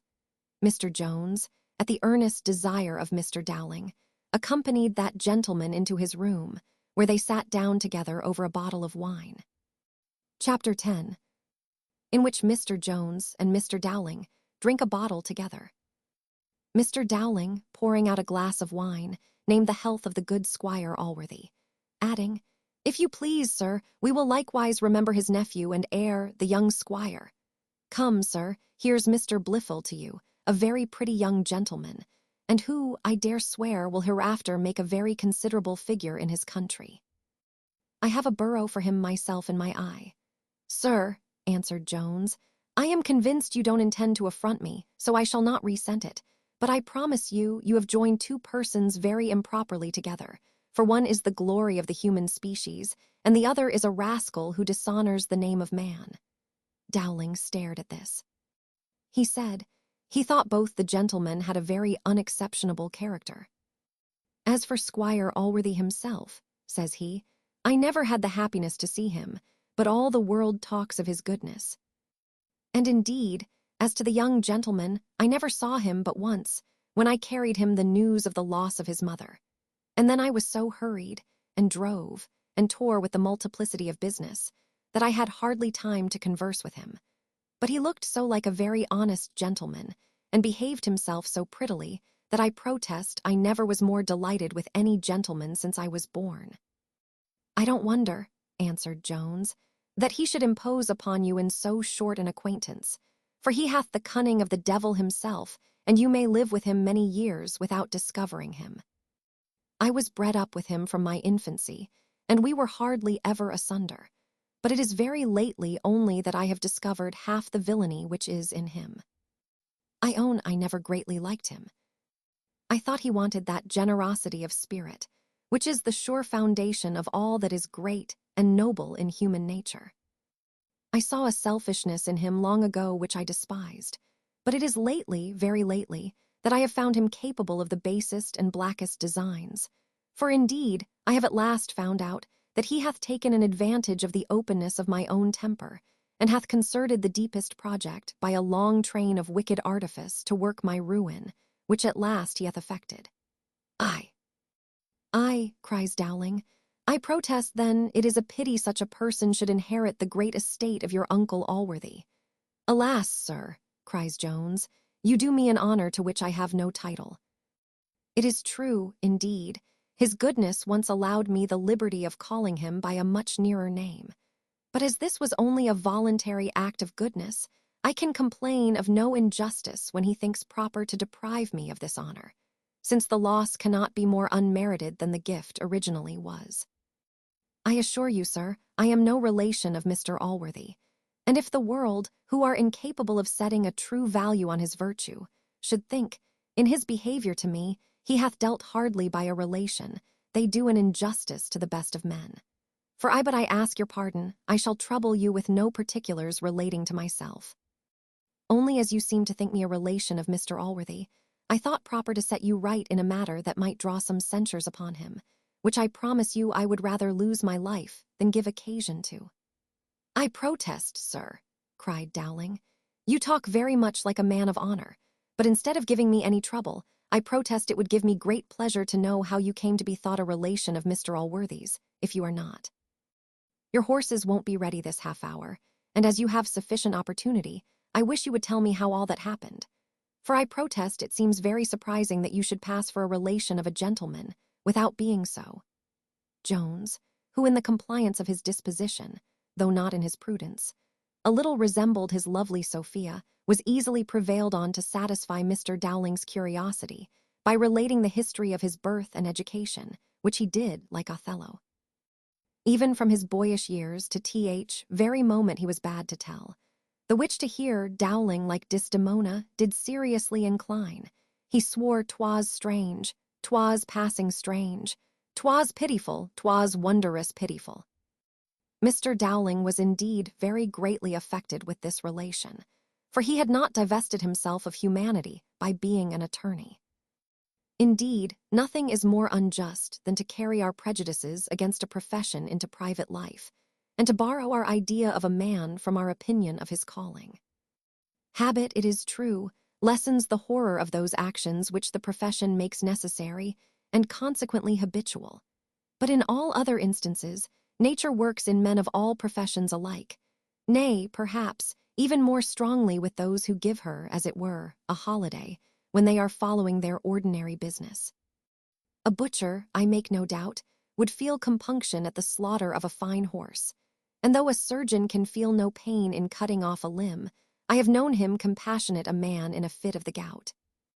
The common hangman, who hath stretched the necks of hundreds, is known to have trembled at his first operation on a head. And the very professors of human bloodshedding, who, in their trade of war, butcher thousands, not only of their fellow professors, but often of women and children, without remorse, Even these, I say, in times of peace, when drums and trumpets are laid aside, often lay aside all their ferocity and become very gentle members of civil society. In the same manner, an attorney may feel all the miseries and distresses of his fellow creatures, provided he happens not to be concerned against them.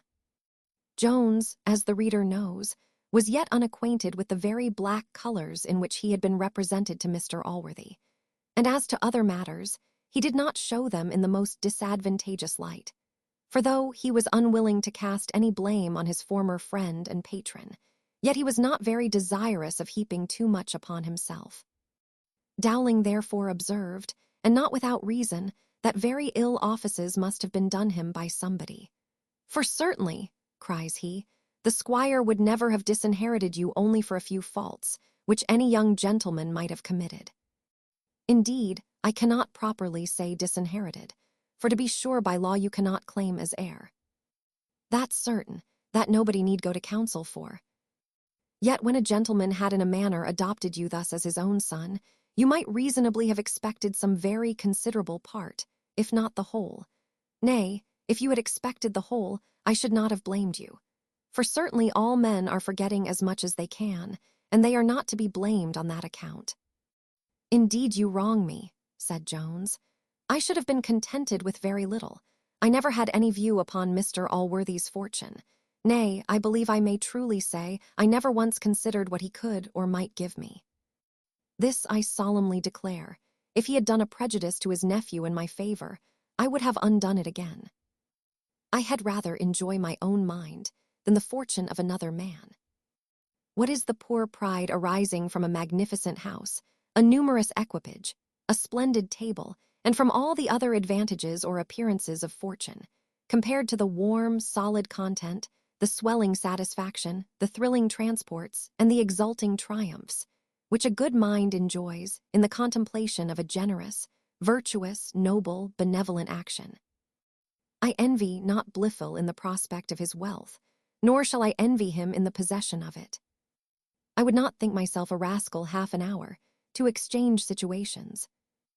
I believe, indeed, Mr. Blifil suspected me of the views you mention, and I suppose these suspicions, as they arose from the baseness of his own heart, so they occasioned his baseness to me.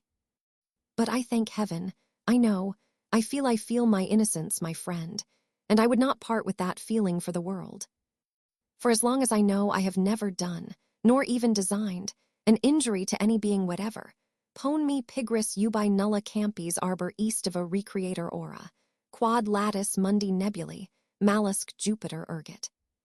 Pone sub curru nimium propinqui solis in terra de minibus negata, dulce ridentum laligen amabo, dulce loquentum.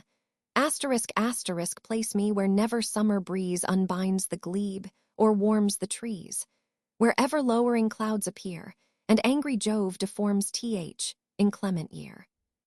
Place me beneath the burning ray, where rolls the rapid car of day. Love and the nymph shall charm my toils, the nymph who sweetly speaks and sweetly smiles. Mr. Francis. He then filled a bumper of wine, and drunk it off to the health of his dear Lalage, and, filling Dowling's glass likewise up to the brim, insisted on his pledging him. "Why then, here's Miss Lalage's health with all my heart," cries Dowling. "I have heard her toasted often, I protest, though I never saw her, but they say she's extremely handsome." Though the Latin was not the only part of this speech which Dowling did not perfectly understand, yet there was somewhat in it that made a very strong impression upon him. And though he endeavored by winking, nodding, sneering, and grinning to hide the impression from Jones, for we are as often ashamed of thinking right as of thinking wrong, it is certain he secretly approved as much of his sentiments as he understood, and really felt a very strong impulse of compassion for him. But we may possibly take some other opportunity of commenting upon this, especially if we should happen to meet Mr. Dowling any more in the course of our history. At present we are obliged to take our leave of that gentleman a little abruptly, in imitation of Mr. Jones, who was no sooner informed by Partridge that his horses were ready than he deposited his reckoning, wished his companion a good night, mounted, and set forward towards Coventry, though the night was dark, and it just then began to rain very hard. Chapter 11. The disasters which befell Jones on his departure for Coventry, with the sage remarks of Partridge. No road can be plainer than that from the place where they now were to Coventry, and though neither Jones, nor Partridge, nor the guide had ever traveled it before, it would have been almost impossible to have missed their way, had it not been for the two reasons mentioned in the conclusion of the last chapter. These two circumstances, however, happening both unfortunately to intervene, our travelers deviated into a much less frequented track, and after riding full 6 miles, instead of arriving at the stately spires of Coventry, they found themselves still in a very dirty lane, where they saw no symptoms of approaching the suburbs of a large city. Jones now declared that they must certainly have lost their way, but this the guide insisted upon was impossible, a word which, in common conversation, is often used to signify not only improbable, but often what is really very likely, and sometimes what hath certainly happened. An hyperbolical violence like that which is so frequently offered to the words infinite and eternal, by the former of which it is usual to express a distance of half a yard, and by the latter a duration of 5 minutes. And thus it is as usual to assert the impossibility of losing what is already actually lost. This was, in fact, the case at present, for notwithstanding all the confident assertions of the lad to the contrary, it is certain they were no more in the right road to Coventry than the fraudulent, griping, cruel, canting miser is in the right road to heaven. It is not, perhaps, easy for a reader, who hath never been in those circumstances, to imagine the horror with which darkness, rain, and wind fill persons who have lost their way in the night, and who, consequently, have not the pleasant prospect of warm fires, dry clothes, and other refreshments, to support their minds in struggling with the inclemencies of the weather. A very imperfect idea of this horror will, however, serve sufficiently to account for the conceits which now filled the head of Partridge, and which we shall presently be obliged to open. Jones grew more and more positive that they were out of their road, and the boy himself at last acknowledged he believed they were not in the right road to Coventry, though he affirmed, at the same time, it was impossible they should have missed the way. But Partridge was of a different opinion. He said, when they first set out, he imagined some mischief or other would happen. Did not you observe, sir, said he to Jones, that old woman who stood at the door just as you was taking horse? I wish you had given her a small matter, with all my heart, for she said then you might repent it, and at that very instant it began to rain, and the wind hath continued rising ever since. Whatever some people may think, I am very certain it is in the power of witches to raise the wind whenever they please. I have seen it happen very often in my time, and if ever I saw a witch in all my life, that old woman was certainly one. I thought so to myself at that very time, and if I had had any halfpence in my pocket, I would have given her some, for to be sure it is always good to be charitable to those sort of people, for fear what may happen, and many a person hath lost his cattle by saving a halfpenny. Jones, though he was horridly vexed at the delay which this mistake was likely to occasion in his journey, could not help smiling at the superstition of his friend, whom an accident now greatly confirmed in his opinion. This was a tumble from his horse, by which, however, he received no other injury than what the dirt conferred on his clothes. Partridge had no sooner recovered his legs than he appealed to his fall as conclusive evidence of all he had asserted, but Jones, finding he was unhurt, answered with a smile, "This witch of yours, Partridge, is a most ungrateful jade, and doth not, I find, distinguish her friends from others in her resentment. If the old lady had been angry with me for neglecting her, I don't see why she should tumble you from your horse, after all the respect you have expressed for her." "It is ill jesting," cries Partridge, "with people who have power to do these things, for they are often very malicious. I remember a farrier who provoked one of them by asking her when the time she had bargained with the devil for would be out, and within 3 months from that very day one of his best cows was drowned. Nor was she satisfied with that. For a little time afterwards he lost a barrel of best drink, for the old witch pulled out the spigot and let it run all over the cellar, the very first evening he had tapped it to make merry with some of his neighbors. In short, nothing ever thrived with him afterwards, for she worried the poor man so that he took to drinking, and in a year or two his stock was seized, and he and his family are now come to the parish. The guide, and perhaps his horse too, were both so attentive to this discourse that, either through want of care or by the malice of the witch, they were now both sprawling in the dirt. Partridge entirely imputed this fall, as he had done his own, to the same cause.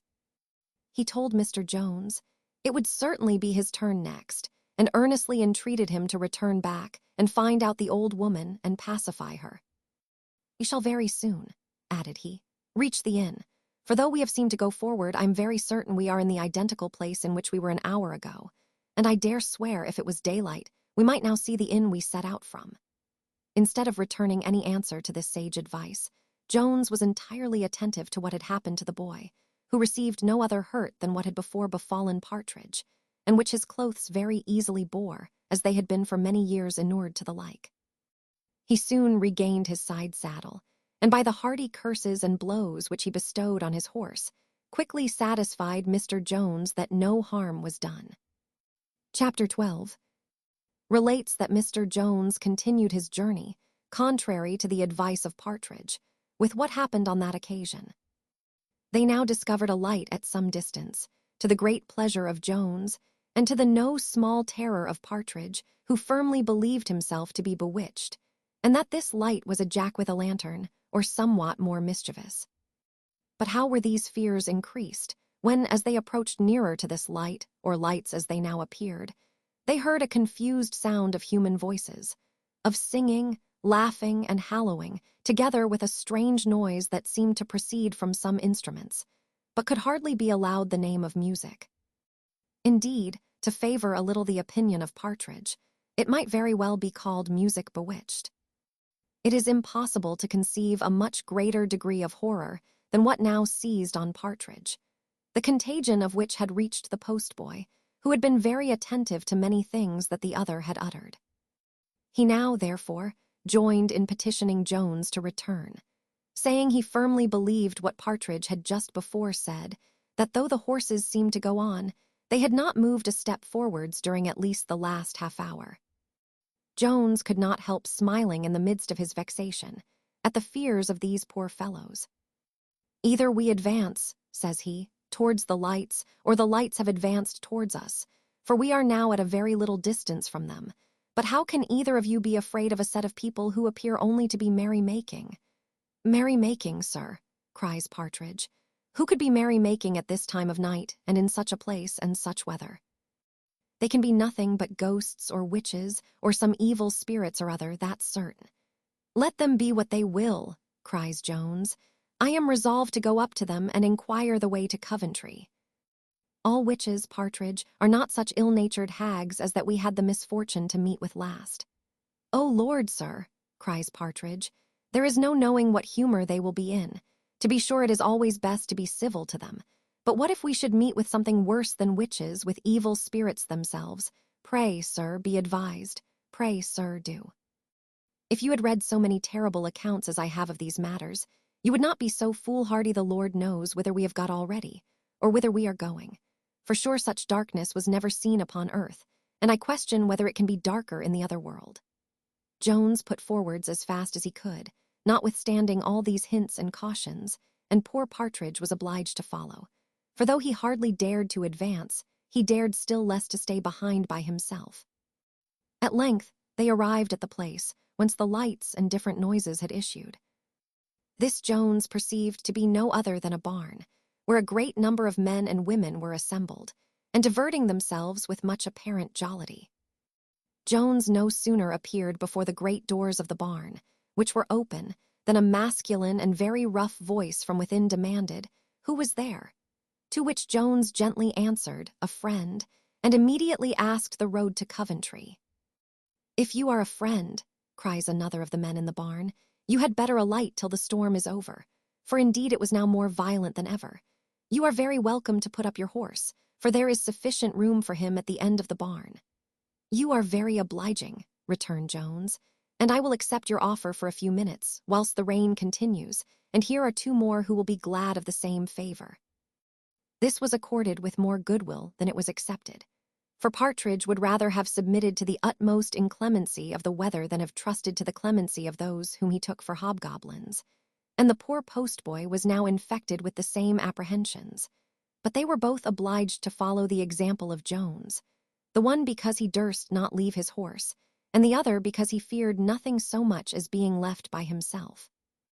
Had this history been writ in the days of superstition, I should have had too much compassion for the reader to have left him so long in suspense, whether Beelzebub or Satan was about actually to appear in person, with all his hellish retinue. But as these doctrines are at present very unfortunate, and have but few, if any believers, I have not been much aware of conveying any such terrors. To say truth, the whole furniture of the infernal regions hath long been appropriated by the managers of playhouses, who seem lately to have laid them by as rubbish, capable only of affecting the upper gallery, a place in which few of our readers ever sit. However, though we do not suspect raising any great terror on this occasion, we have reason to fear some other apprehensions may here arise in our reader, into which we would not willingly betray him. I mean that we are going to take a voyage into fairyland, and introduce a set of beings into our history, which scarce anyone was ever childish enough to believe, though many have been foolish enough to spend their time in writing and reading their adventures. To prevent, therefore, any such suspicions, so prejudicial to the credit of an historian, who professes to draw his materials from nature only, we shall now proceed to acquaint the reader who these people were, whose sudden appearance had struck such terrors into Partridge, had more than half frightened the postboy, and had a little surprised even Mr. Jones himself. The people then assembled in this barn were no other than a company of Egyptians, or, as they are vulgarly called, gypsies, and they were now celebrating the wedding of one of their society. It is impossible to conceive a happier set of people than appeared here to be met together. The utmost mirth, indeed, showed itself in every countenance, nor was their ball totally void of all order and decorum. Perhaps it had more than a country assembly is sometimes conducted with, for these people are subject to a formal government and laws of their own, and all pay obedience to one great magistrate, whom they call their king. Greater plenty, likewise, was nowhere to be seen than what flourished in this barn. Here was indeed no nicety nor elegance, nor did the keen appetite of the guests require any. Here was good store of bacon, fowls, and mutton, to which every one present provided better sauce himself than the best and dearest French cook can prepare. Aeneas is not described under more consternation in the temple of Juno, dum stupit obtuduc haeret defixus in uno, than was our hero at what he saw in this barn.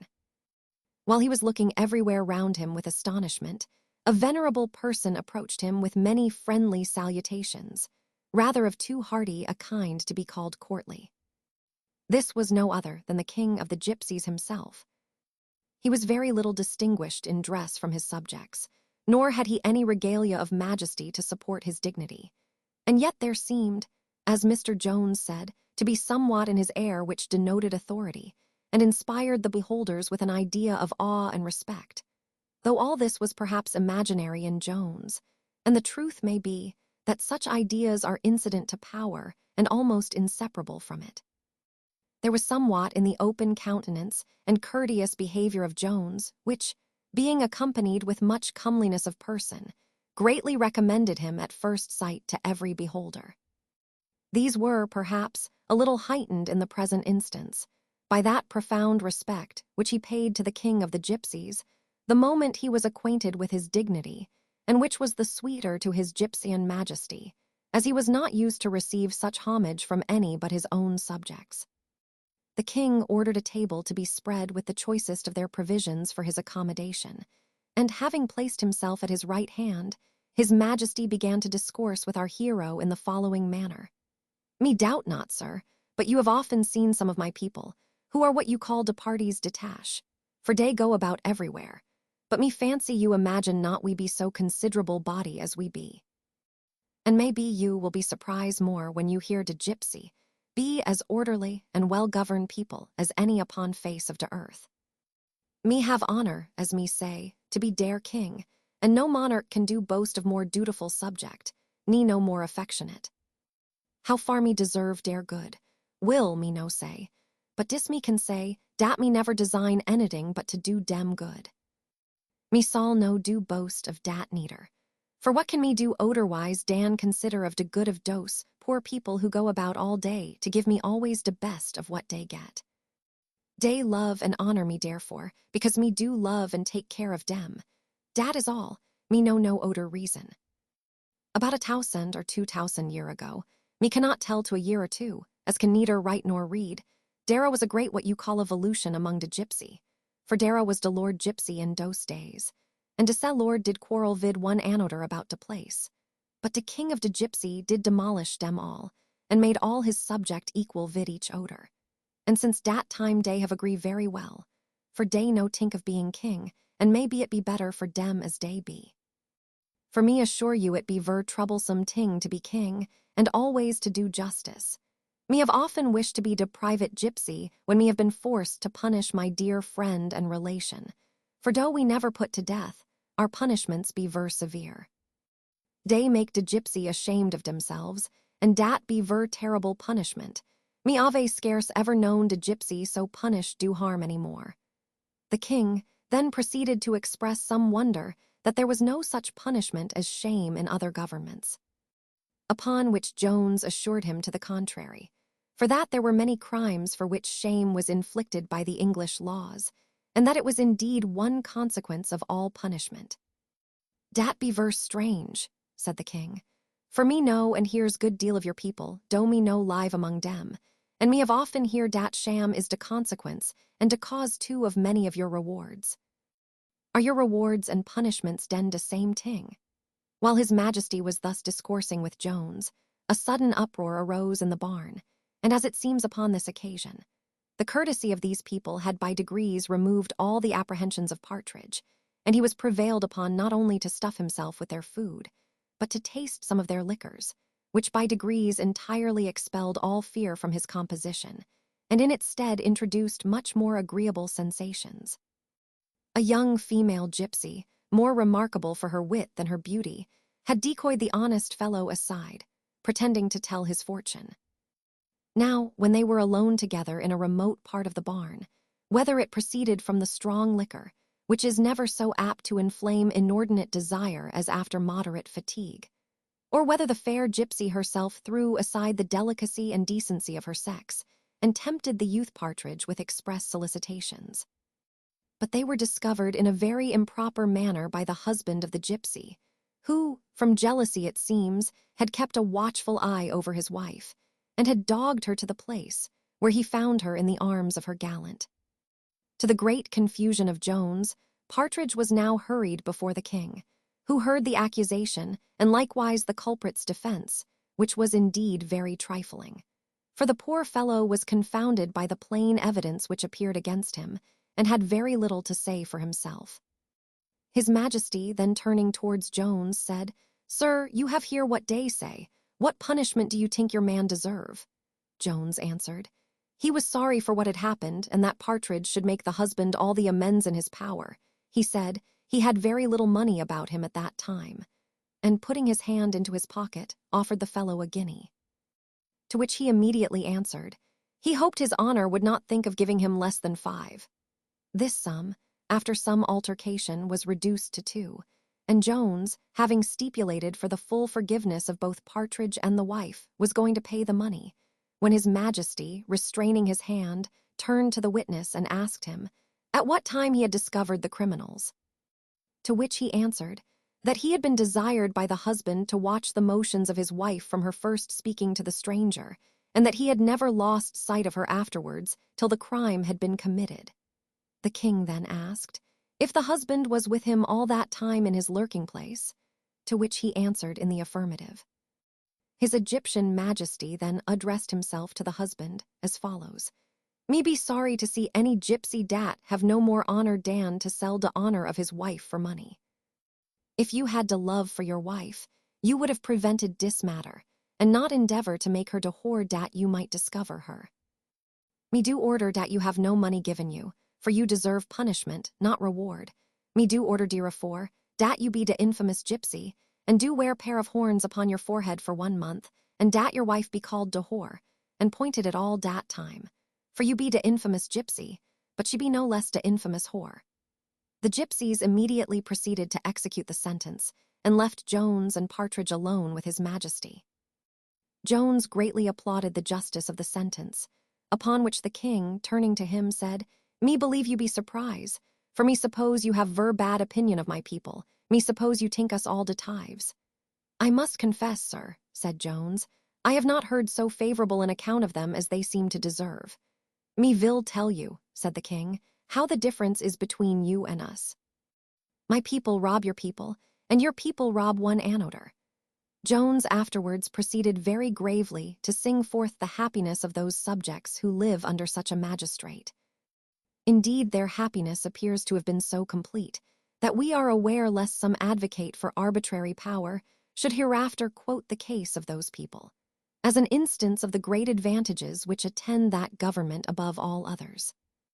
And here we will make a concession, which would not perhaps have been expected from us, that no limited form of government is capable of rising to the same degree of perfection, or of producing the same benefits to society with this. Mankind have never been so happy as when the greatest part of the then known world was under the dominion of a single master, and this state of their felicity continued during the reigns of 5 successive princes. This was the true era of the Golden Age, and the only Golden Age which ever had any existence, unless in the warm imaginations of the poets, from the expulsion from Eden down to this day. Nerva, Trajan, Adrian, and the 2 Antonini. In reality, I know but of one solid objection to absolute monarchy. The only defect in which excellent constitution seems to be the difficulty of finding any man adequate to the office of an absolute monarch. For this indispensably requires 3 qualities very difficult, as it appears from history, to be found in princely natures. First, a sufficient quantity of moderation in the prince, to be contented with all the power which is possible for him to have. 2, ndly, enough of wisdom to know his own happiness. And 3, rdly, goodness sufficient to support the happiness of others, when not only compatible with, but instrumental to his own.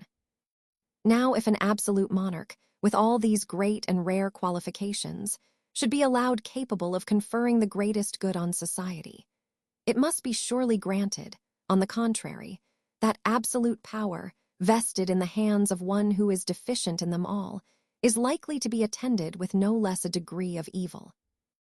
In short, our own religion furnishes us with adequate ideas of the blessing, as well as curse, which may attend absolute power. The pictures of heaven and of hell will place a very lively image of both before our eyes.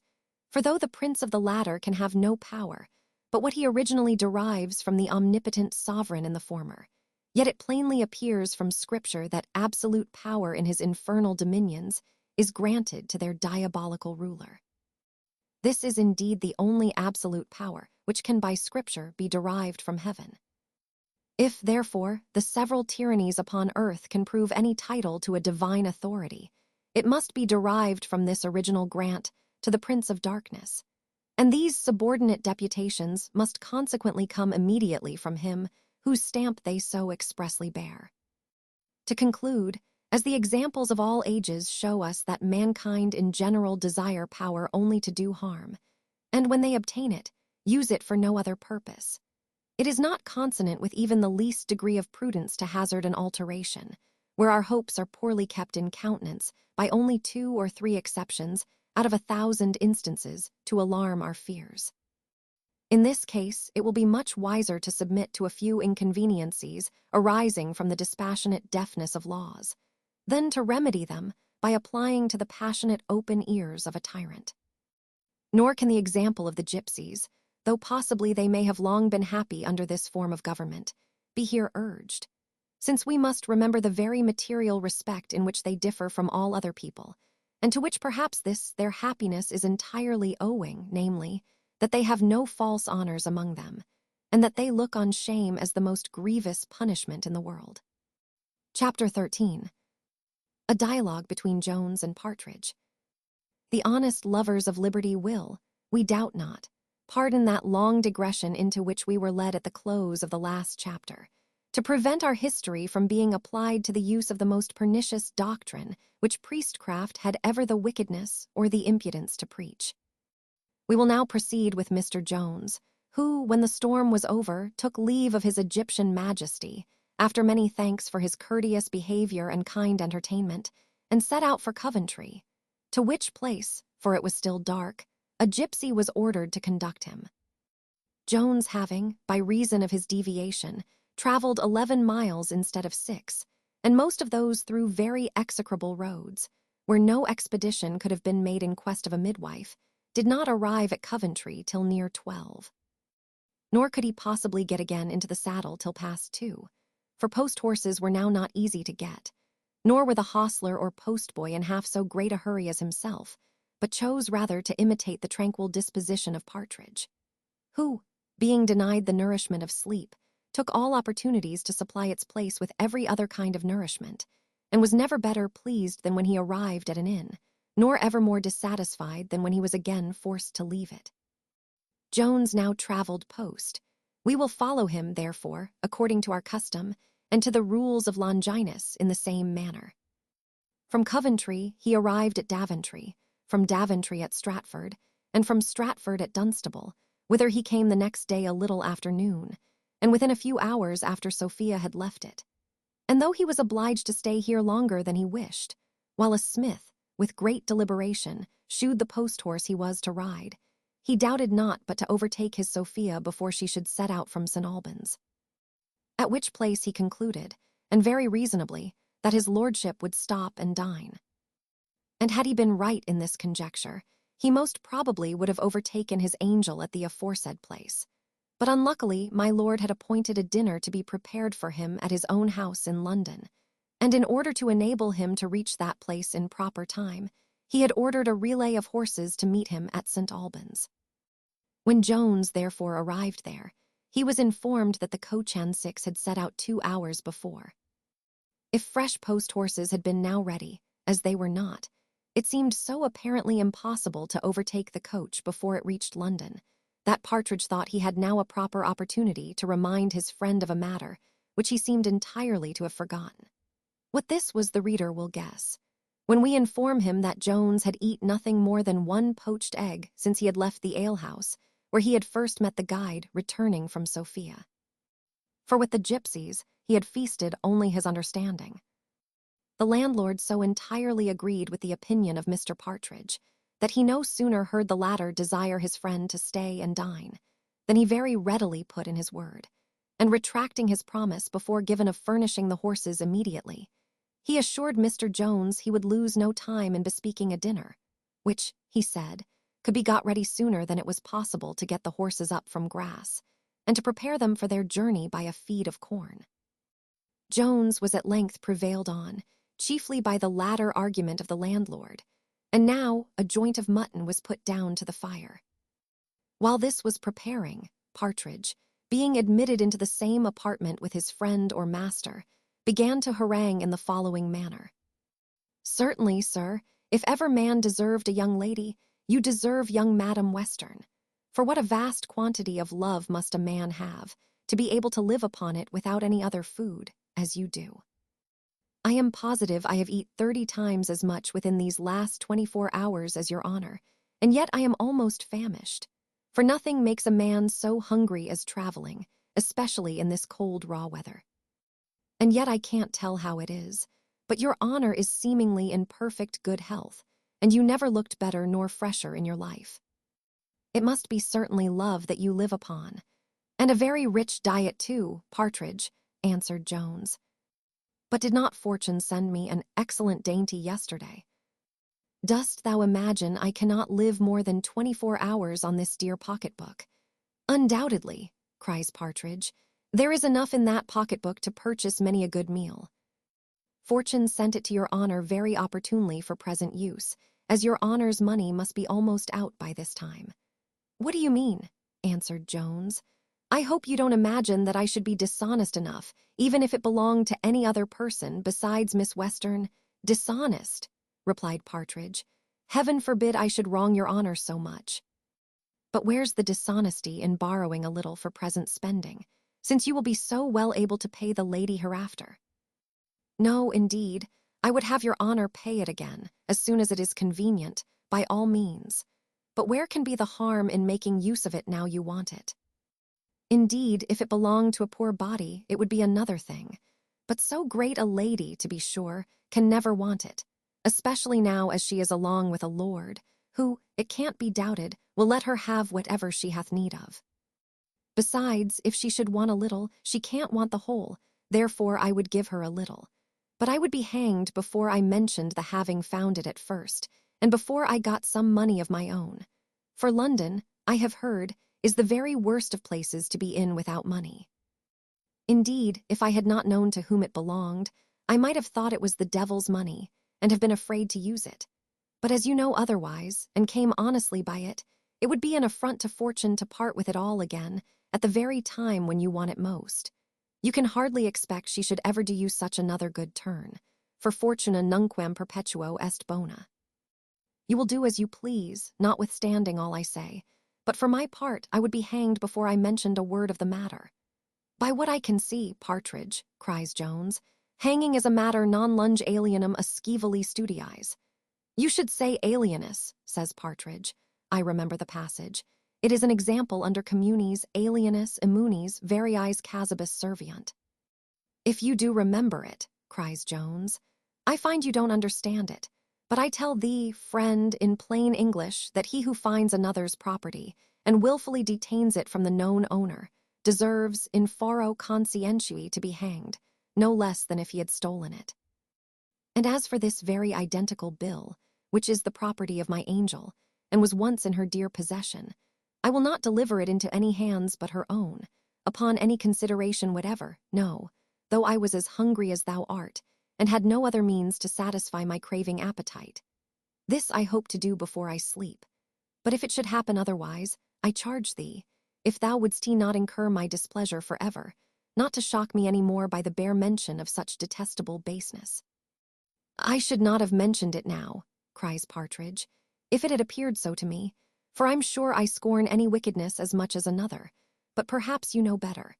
And yet I might have imagined that I should not have lived so many years, and have taught school so long, without being able to distinguish between fas et nefas. But it seems we are all to live and learn. I remember my old schoolmaster, who was a prodigious great scholar, used often to say, Polly Matit cry town is my dascalon. The English of which, he told us, was that a child may sometimes teach his grandmother to suck eggs. I have lived to a fine purpose, truly, if I am to be taught my grammar at this time of day. Perhaps, young gentleman, you may change your opinion if you live to my years, for I remember I thought myself as wise when I was a stripling of 21 as I am now. I am sure I always taught alienus, and my master read it so before me.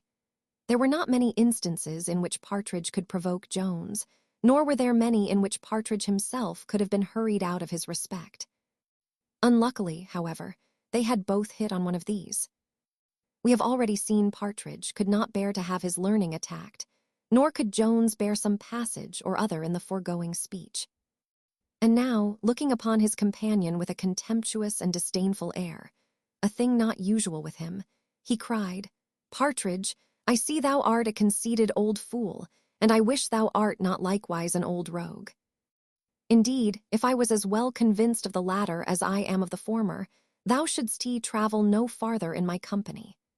The sage pedagogue was contented with the vent which he had already given to his indignation, and, as the vulgar phrase is, immediately drew in his horns. He said he was sorry he had uttered anything which might give offense, for that he had never intended it, but nemo omnibus horis sapit. As Jones had the vices of a warm disposition, he was entirely free from those of a cold one, and if his friends must have confessed his temper to have been a little too easily ruffled, his enemies must at the same time have confessed that it has soon subsided.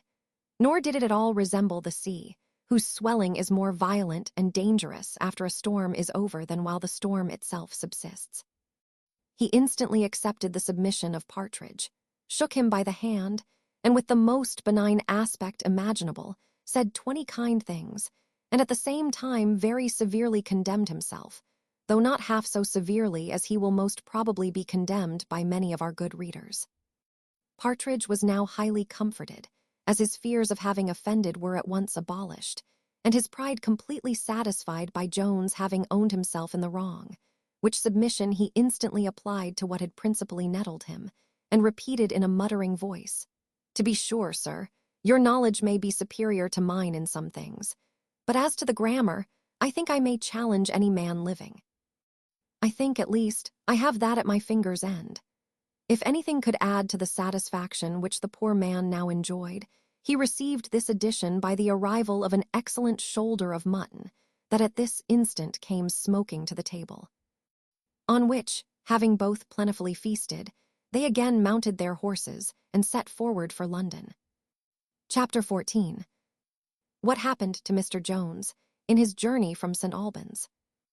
They were got about 2 miles beyond Barnet, and it was now the dusk of the evening, when a genteel-looking man, but upon a very shabby horse, rode up to Jones and asked him whether he was going to London, to which Jones answered in the affirmative. The gentleman replied, "I should be obliged to you, sir, if you will accept of my company, for it is very late, and I am a stranger to the road." Jones readily complied with the request, and on they travelled together, holding that sort of discourse which is usual on such occasions.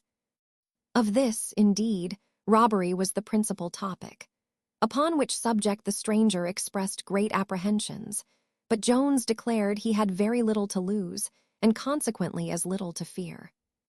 Here Partridge could not forbear putting in his word. "Your honour," said he, "may think it a little, but I am sure if I had £100 bank-note in my pocket, as you have, I should be very sorry to lose it. But for my part, I never was less afraid in my life, for we are 4 of us, and if we all stand by one another, the best man in England can't rob us. Suppose he should have a pistol, he can kill but one of us, and a man can die but once, that's my comfort. A man can die but once. Besides the reliance on superior numbers, a kind of valor which hath raised a certain nation among the moderns to a high pitch of glory, there was another reason for the extraordinary courage which Partridge now discovered, for he had at present as much of that quality as was in the power of liquor to bestow. Our company were now arrived within a mile of Highgate, when the stranger turned short upon Jones, and pulling out a pistol, demanded that little bank-note which Partridge had mentioned. Jones was at first somewhat shocked at this unexpected demand. However, he presently recollected himself, and told the highwayman all the money he had in his pocket was entirely at his service, and so saying, he pulled out upwards of 3 guineas and offered to deliver it, but the other answered with an oath that would not do. Jones answered coolly he was very sorry for it, and returned the money into his pocket. The highwayman then threatened, if he did not deliver the bank-note that moment, he must shoot him, holding his pistol at the same time very near to his breast. Jones instantly caught hold of the fellow's hand, which trembled so that he could scarce hold the pistol in it, and turned the muzzle from him. A struggle then ensued, in which the former wrested the pistol from the hand of his antagonist, and both came from their horses on the ground together, the highwayman upon his back, and the victorious Jones upon him. The poor fellow now began to implore mercy of the conqueror, for, to say the truth, he was in strength by no means a match for Jones. "Indeed, sir," says he, "I could have had no intention to shoot you, for you will find the pistol was not loaded. This is the first robbery I ever attempted, and I have been driven by distress to this." At this instant, at about 150 yards distance, lay another person on the ground, roaring for mercy in a much louder voice than the highwayman. This was no other than Partridge himself, who, endeavoring to make his escape from the engagement, had been thrown from his horse, and lay flat on his face, not daring to look up, and expecting every minute to be shot. In this posture he lay, till the guide, who was no otherwise concerned than for his horses, having secured the stumbling beast, came up to him, and told him his master had got the better of the highwayman. Partridge leapt up at this news, and ran back to the place where Jones stood with his sword drawn in his hand to guard the poor fellow, which Partridge no sooner saw than he cried out, "Kill the villain, sir. Run him through the body. Kill him this instant." Luckily, however, for the poor wretch, he had fallen into more merciful hands, for Jones, having examined the pistol and found it to be really unloaded, began to believe all the man had told him before Partridge came up. Namely, that he was a novice in the trade, and that he had been driven to it by the distress he mentioned, the greatest indeed imaginable, that of 5 hungry children, and a wife lying in of the 6th, in the utmost want and misery. The truth of all which the highwayman most vehemently asserted, and offered to convince Mr. Jones of it, if he would take the trouble to go to his house, which was not above 2 miles off, saying, that he desired no favor, but upon condition of proving all he had all alleged. Jones at first pretended that he would take the fellow at his word, and go with him, declaring that his fate should depend entirely on the truth of his story. Upon this, the poor fellow immediately expressed so much alacrity that Jones was perfectly satisfied with his veracity, and began now to entertain sentiments of compassion for him.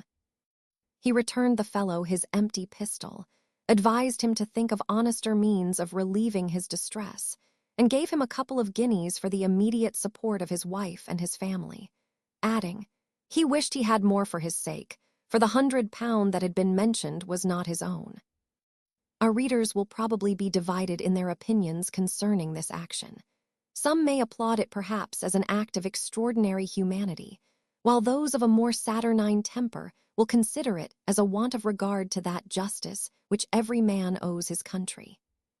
Partridge certainly saw it in that light, for he testified much dissatisfaction on the occasion, quoted an old proverb, and said he should not wonder if the rogue attacked them again before they reached London.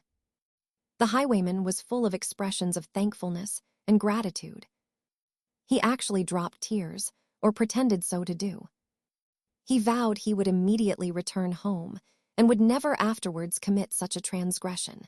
Whether he kept his word or no, perhaps may appear hereafter. Our travelers, having remounted their horses, arrived in town without encountering any new mishap. On the road much pleasant discourse passed between Jones and Partridge on the subject of their last adventure, in which Jones expressed a great compassion for those highwaymen who are, by unavoidable distress, driven, as it were, to such illegal courses as generally bring them to a shameful death. "I mean," said he, "those only whose highest guilt extends no farther than to robbery, and who are never guilty of cruelty nor insult to any person, which is a circumstance that, I must say, to the honor of our country, distinguishes the robbers of England from those of all other nations. For murder is, amongst those, almost inseparably incident to robbery." "No doubt," answered Partridge, "it is better to take away one's money than one's life, and yet it is very hard upon honest men that they can't travel about their business without being in danger of these villains. And to be sure it would be better that all rogues were hanged out of the way, than that one honest man should suffer. For my own part, indeed, I should not care to have the blood of any of them on my own hands, but it is very proper for the law to hang them all. What right hath any man to take 6pence from me, unless I give it him? Is there any honesty in such a man? No, surely, cries Jones, no more than there is in him who takes the horses out of another man's stable, or who applies to his own use the money which he finds, when he knows the right owner. These hints stopped the mouth of Partridge, nor did he open it again till Jones, having thrown some sarcastical jokes on his cowardice, he offered to excuse himself on the inequality of firearms, saying, "1,000 naked men are nothing to one pistol, for though it is true it will kill but one at a single discharge, yet who can tell but that one may be himself?